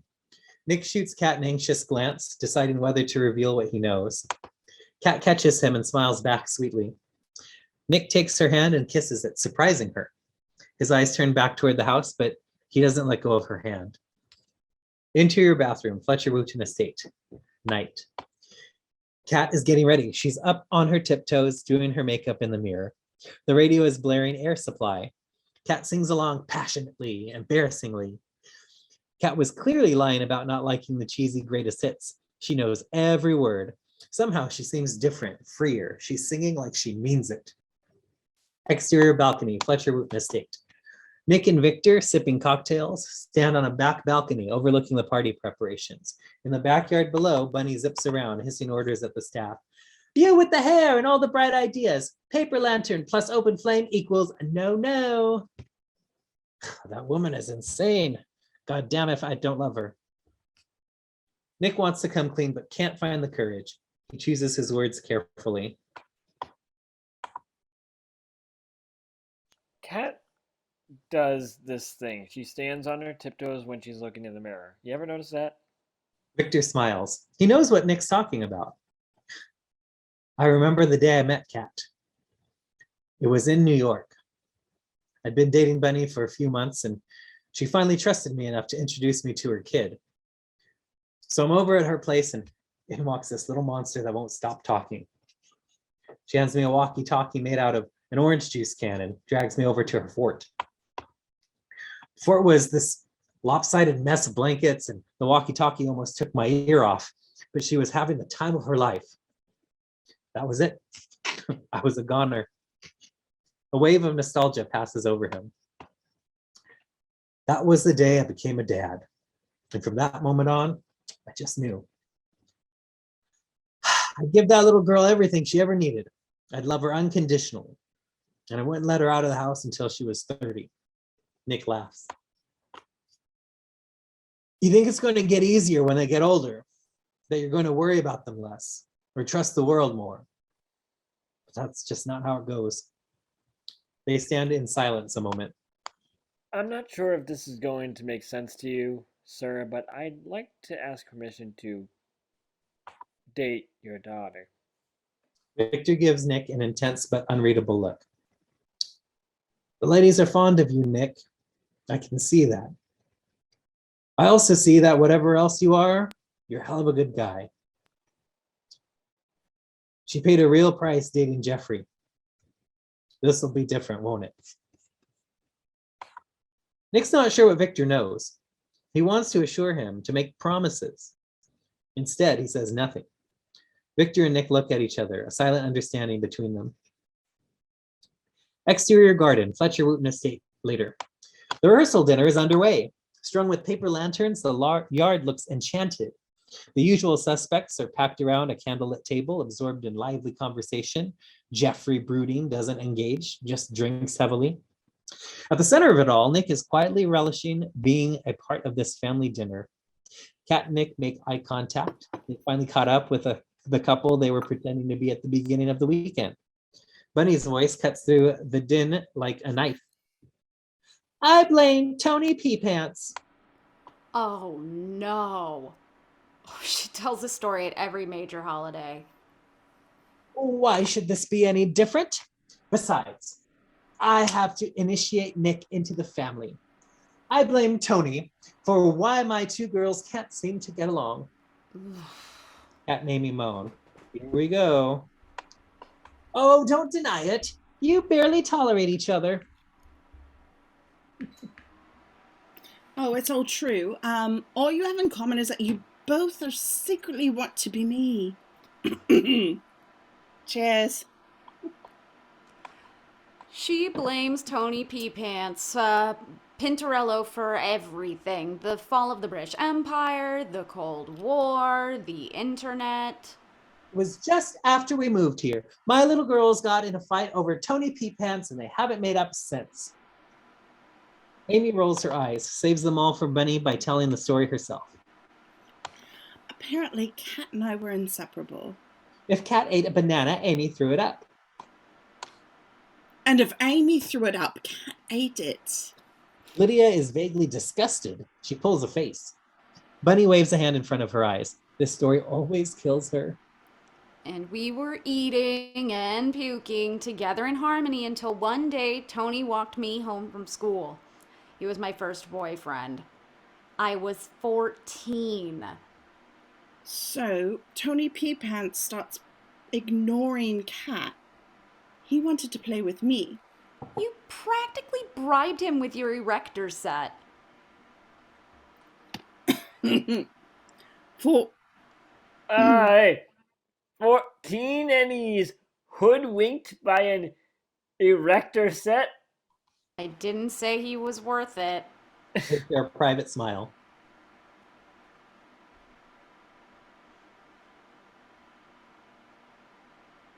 Well, Amy, oh, I'm sorry. I keep forgetting I'm a million characters all at once.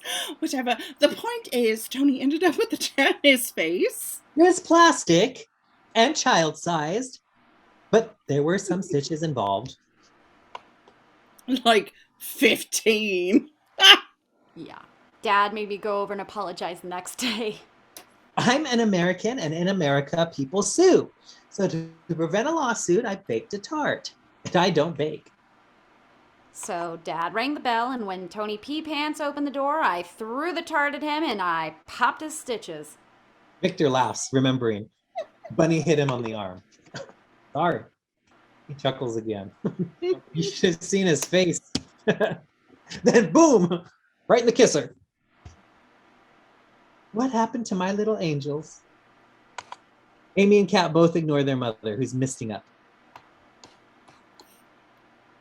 And that's when he peed in his pants after the tart? He bled a bunch, but no, there was no peeing. So what's with the nickname? They all think about it. I have absolutely no idea. Holy shit. Ah! Exterior garden, Fletcher Wooten estate. Many of the guests have gone. Empty bottles of wine litter the table. Only the immediate family, TJ, Nick, and Jeffrey remain. Jeffrey's still drinking heavily, and Kat's not at the table. Interior wine cellar, Fletcher Wooten estate. Kat pulls a bottle of wine off the top shelf just as someone comes up behind her.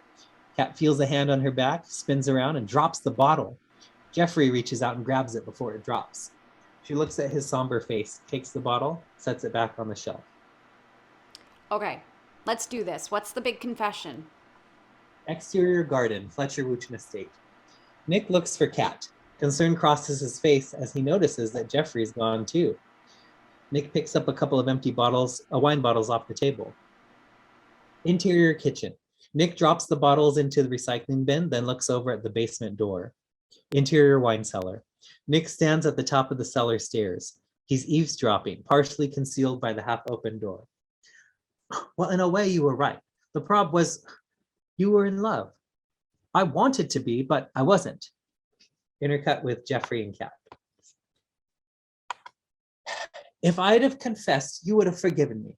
But the truth is, I didn't want to be forgiven. I sort of just needed it to end. Kat processes Jeffrey's words, tries to be open. Well, I'm sorry. I had no idea this would be so difficult. Relax. Take a breath and just say it. It's no big deal, I promise. Brilliant. Well, it was a big deal. As late as yesterday or this morning. But not anymore. Nick smiles. And you were right. It is why I brought Nick with me, because I wanted to drive you insane, to torture you slowly for the entire weekend. But then something happened, and I started to fall for him, and I hope this doesn't hurt your feelings. Now I'm sick of you and me, of our story.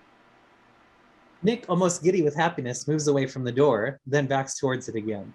Finally, he closes it quietly and leaves. Downstairs, Kat takes Jeffrey's hand. It's the past. It's nothing but ghosts.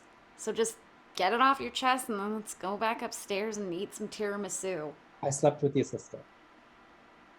Silence. I'm sorry? I shagged Amy 2 years ago. That's why I ended it. And then after you left, sought it, we kept at it like rabbits until we both realized it was absolutely mad. And morally wrong. Then there was that one time after.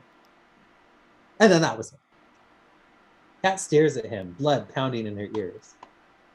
Last Christmas, when Ed proposed, I realized I'm in love with her. I can't lose her. It feels like she's trapped in a horror movie.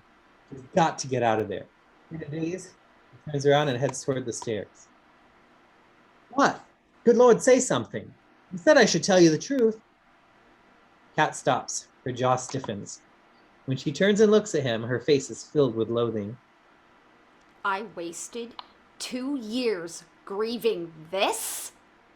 Kat laughs. So close to tears that the sound catches in her throat.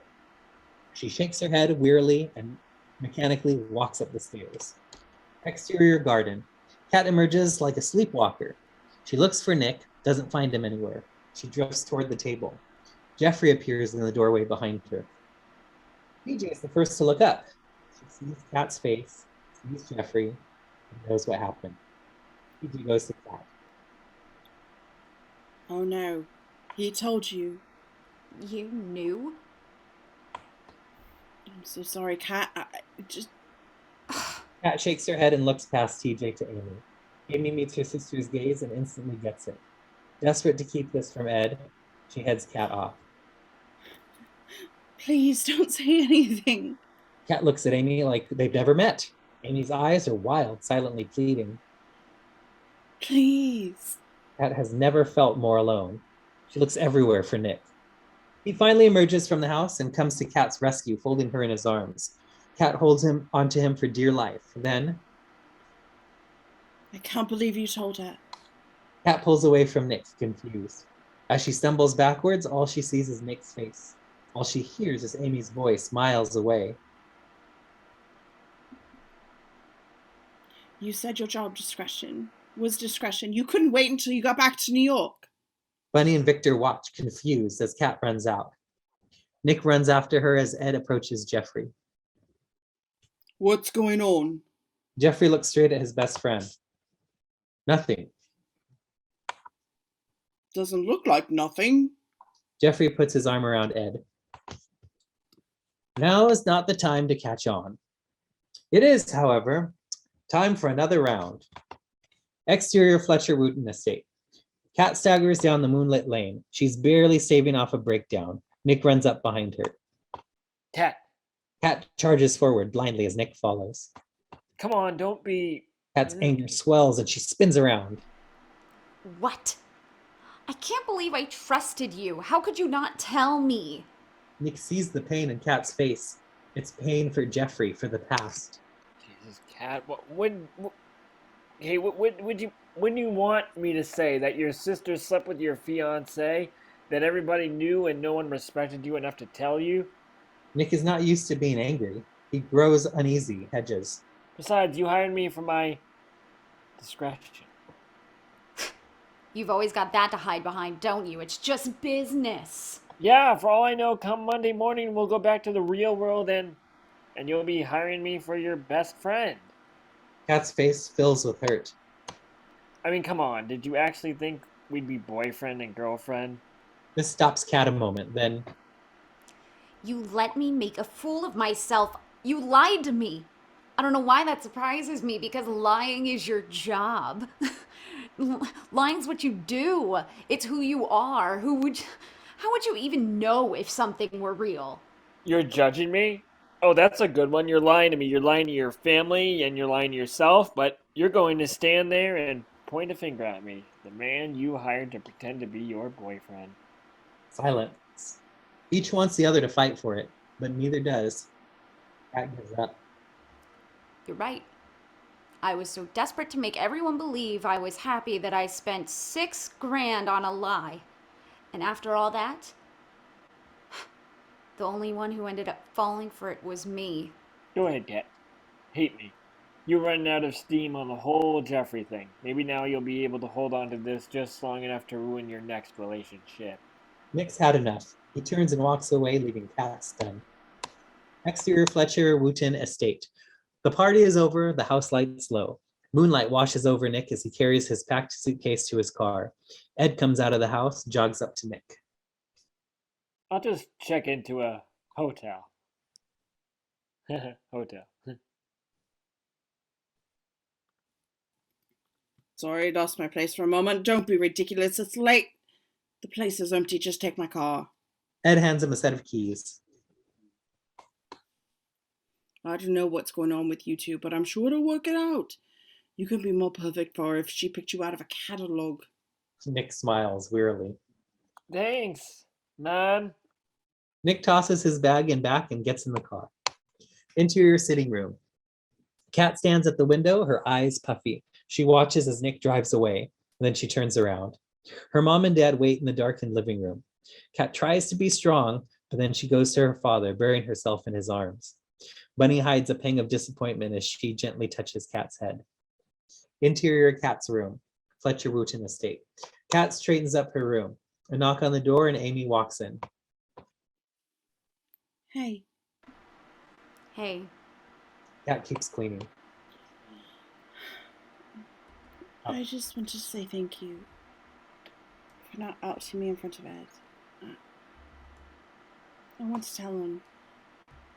Just not on the night before a wedding. These kind of things, timing is everything. Cat turns on her sister. She's smiling. you're right. You should really time it right so when he hears that you repeatedly screwed his best friend, he doesn't feel like the world is collapsing around him and there's no escape because you tricked him into marrying you. Amy wasn't ready for Cat's intensity. She backs toward the door. You know what? I'm not having this conversation right now. Sure, disappear. We've been walking away our whole lives.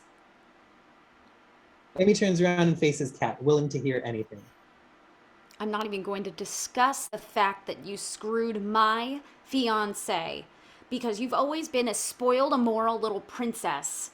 Amy looks horrified, but Cat's not backing down. But I put up with all of it because I really believe that deep down you loved me and you were a good person. I really thought you deserved someone like Ed.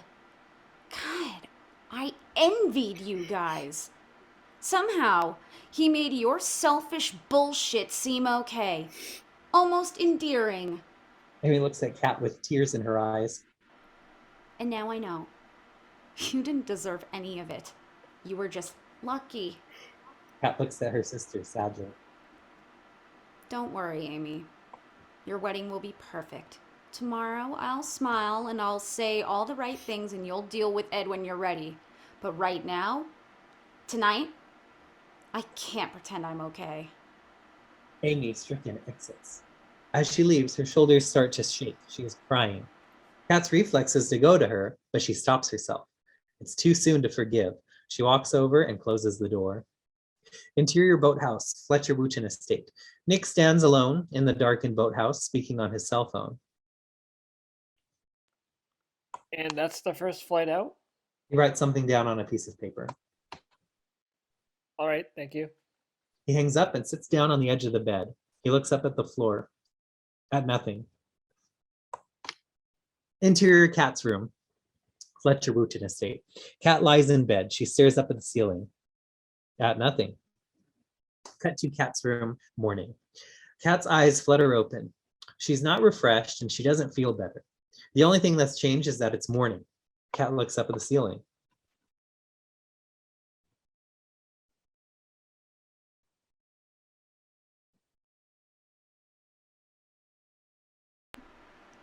Well, clearly I'm okay. Close up on Kat's face, staring into camera. She sees nothing. Interior hairdresser, Dave. Kat's makeup is flawless and her hair is perfect, but her eyes are clouded with pain and sleeplessness. I don't believe you. Bunny sits next to Kat in a barber's chair. No, I'm fine, really.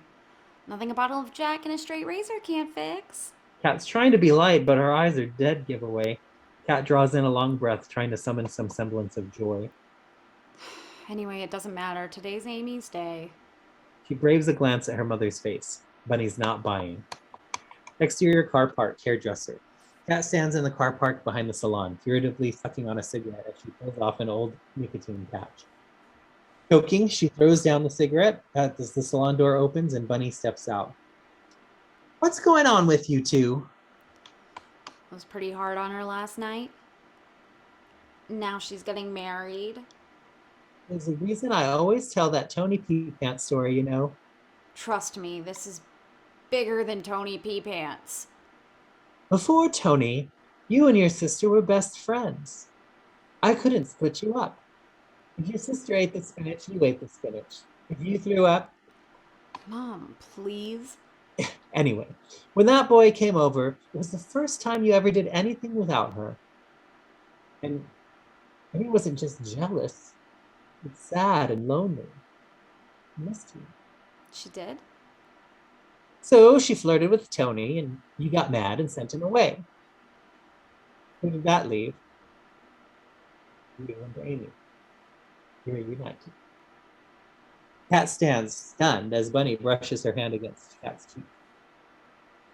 I wish I had known it would go by so fast.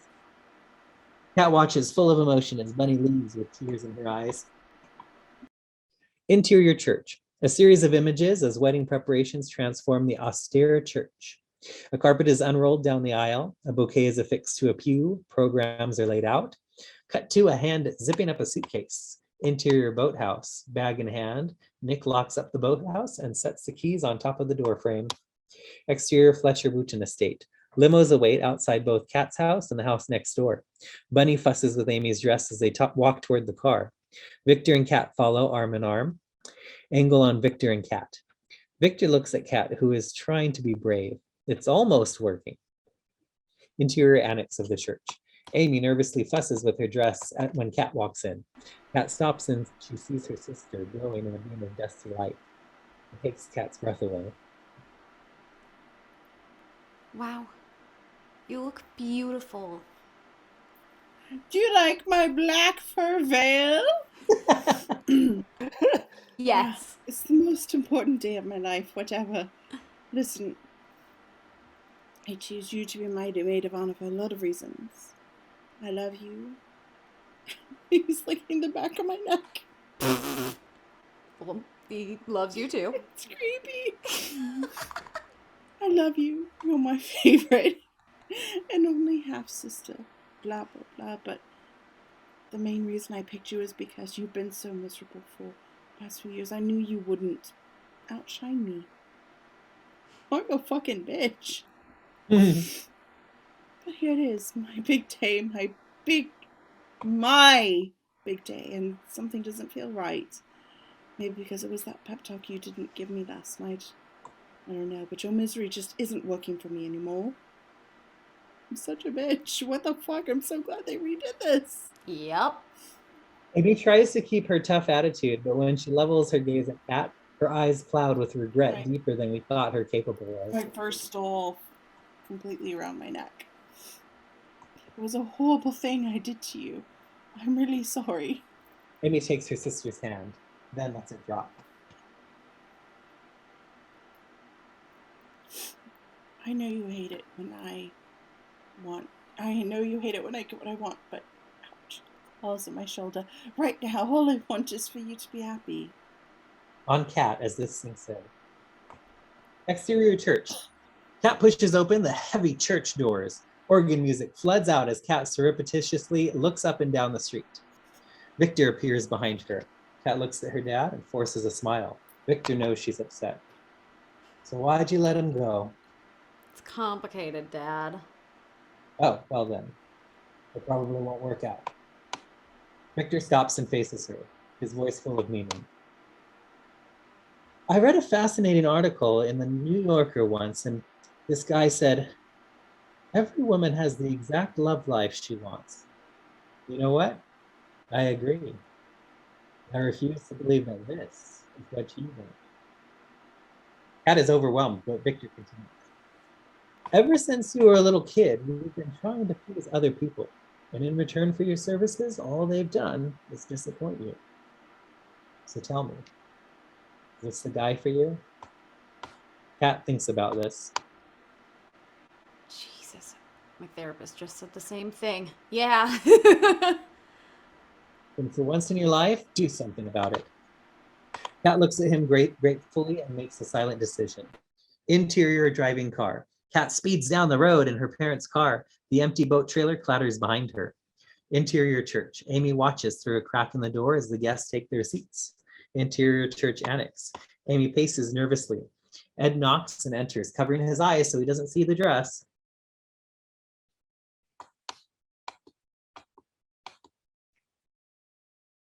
Ed. I keep forgetting I'm fucking Ed and Amy. It's bloody difficult. Your mother said you'd like a quick word. Amy takes Ed's hands away from his eyes. From the look on her face, Ed knows something is wrong. Interior woods. Kat races through the woods, trying to keep her dress from catching on the branches that whip up at her on all sides. Interior church. The guests are all seated now, and the organ has begun its mood music. In the atrium just outside the church, the entire wedding party, minus Amy and Ed, is gathered, waiting. Exterior boathouse. Kat bursts into the clearing, her hair tousled, her dress nightmarish. She tries to catch her breath as she looks up to the porch of the boathouse. This is supposed to be the part where she sees Nick and they live happily ever after. Interior boathouse. Kat desperately searches the rooms of the boathouse. By the time she gets to the kitchen, she knows it's going to be empty. She opens the door anyway. Nick's gone. On the kitchen table, a brown envelope. Kat picks it up. Written on the front, Kat. She turns it over to open it. On the back, it reads, "It's all there, trust me." Kat laughs at how well Nick knows her, her eyes filled with love. Interior, exterior car, driving. Inside the car, Nick's face is stoic as he drives, his carry-on on the seat next to him. Interior annex church. Amy faces Ed, her eyes red and puffy.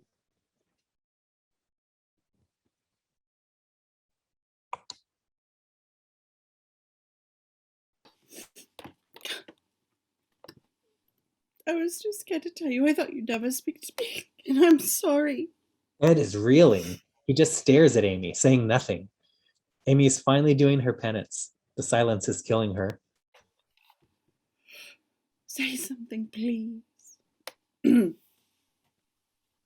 I knew you were still seeing someone else, if I can learn to read, when we finally got together. I never in a million years would have dreamt it was Jeffrey. Ed shakes his head, trying to understand. Does Kat know? Jeffrey told her last night. Last night? Ed winces, remembering. Then, That worthless bastard! and he staggers toward the door. Interior church. Ed slams the door on his way out of the annex. He charges up the aisle, past the pew full of guests. Guests murmur in surprise. Ed picks up speed. He's like a heat-seeking missile that's found its mark. Jeffrey stands at the back, chatting up a dumpy bridesmaid. He turns just in time to see Ed running up the aisle. TJ spots Ed too. Jeffrey's seen this movie before. He knows he's about to get his ass kicked. Jeffrey drops everything and starts running. At that moment, TJ grabs a flower girl and uses the little girl to trip Jeffrey. He falls, stumbles back up, and keeps running. Exterior street. Kat trudges up the church steps, her head down. Just then, the door bursts open and Jeffrey flies out of the church and races down the street. Moments later, Ed explodes from the church and takes off after Jeffrey. Kat watches them run down the street, confused, then goes inside. Interior, exterior car driving. Nick's staring straight ahead when something streaks past his window. Nick thinks he's seeing things, looks in the rearview mirror to investigate, Just then, another form streaks past. Nick looks out the back window and sees Ed chasing Jeffrey down the street. Nick shakes his head but keeps driving. This family is not his problem anymore. Nick wills his eyes to stay on the road, but then he can't help it. He looks into the rearview mirror again. Almost despite himself, Nick throws the car into a U-turn. He catches up and pulls alongside Ed, who's still chasing Jeffrey. Hey, Ed looks over at Nick, but keeps running, his tuxedo flailing. Nick keeps pace. I look like a total wanker, don't I? yeah, kind of. Ed keeps running. Only way to beat that guy is to take yourself out of the game. Ed finally stops running. Wheezing, he bends over to catch him. Nick pulls over. Interior Annex Church. Back inside, Amy Realistic quickly if I awaits her run. fate. Kat enters. She wants to hug Amy, but offers her a tissue instead. Amy takes it gracefully. Interior, exterior car. Later. Nick and Ed pull up to the church. Nick turns off the car. Neither one of them gets out. You're heading to the train. Ready into the train station? I figured you could pick up your car tomorrow. Yeah. They sit in silence, the church looming in front of them. I felt sorry for you last night. I was sitting there like some smug arse, thinking how lucky I am. Ed's clearly struggling. Nick lets him talk. I forgave her when I thought I was just some bloke. When I thought it was just some bloke, but the bugger. Why, Jeffrey? I've had her up on a pedestal ever since. Ever since the day I put her up there. It's going to take a long time for me to get over this. Nick tries to find the right words of encouragement. Finally, he takes his best shot. Think about it this way. You get to spend the rest of your life having makeup sex. Ed thinks on this a moment. Then he turns to Nick. Listen, mate, are you coming to this wedding or not? Exterior church. Kat pushes open the heavy doors to take one last look. She steps outside and the door closes, revealing Nick, now dressed in his tux. He smiles at her. Hi. Hi. They take each other in. When we were fighting last night, it hit me. No one had ever cared about me as much as you cared about Jeffrey. That's why I was so angry. I'm sorry I took it out on you. I didn't mean to hurt you. And then I was going to get out of here and leave you alone, but halfway to the station I realized... From inside, the wedding march begins to play. Nick takes her face in his hands. I'd rather fight with you than make love to anyone else. Kat is speechless. Nick leans down and kisses her like he's going to keep on kissing her forever. But then he breaks away. I should go. What? No. No, you can't. I have to. I'm the best man. Interior hallway church. Nick and Kat stand in a dark doorway facing the closed door. They share a secret smile in the dark. Just then, the usher opens the door and Nick leads Kat down the aisle. As they walk, they exchange sidelong glances. Both are as nervous and excited as school kids. Behind them, Victor and Amy beam as they await their turn. Nick leans over and whispers in her ear. Interior church, later.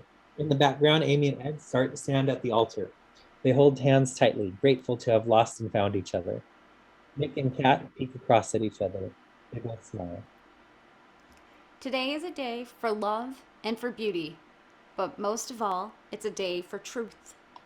Interior tent, Fletcher Wooten Estate afternoon. Kat speaks into a microphone, trying to deliver her speech. All around her, she sees faces. Mom, Dad, Amy, Ed, TJ. Kat looks down at a crumpled scrap of paper. I've been working on this speech since these two got engaged. It was supposed to be touching and funny. Nick looks at Kat, or Kat looks at Nick. He doesn't have to do anything. He just is support. I thought I'd come back to England and have an epiphany. I'd see Amy and the perfect thing would pop into my head and it would encapsulate how and why I love my sister. But I came home and everything was a mess and the truth and beauty line was all I could come up with.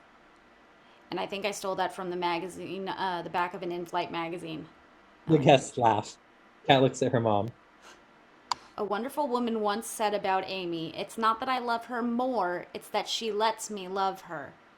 Kat raises her glass in a toast.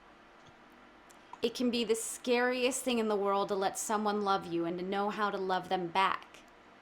Take good care of each other. I love you both. Everyone clinks glasses. A few people sniffle or kiss their dates. Kat and Amy hold each other's gaze. Nearby, Bunny watches her little girls with tears in her eyes. Interior tent. Dusk. The staff has already started packing up. Ed's father whispers something to the band leader and pulls his wife out on the dance floor. He spins her around as Ma Vie en Rose begins to play.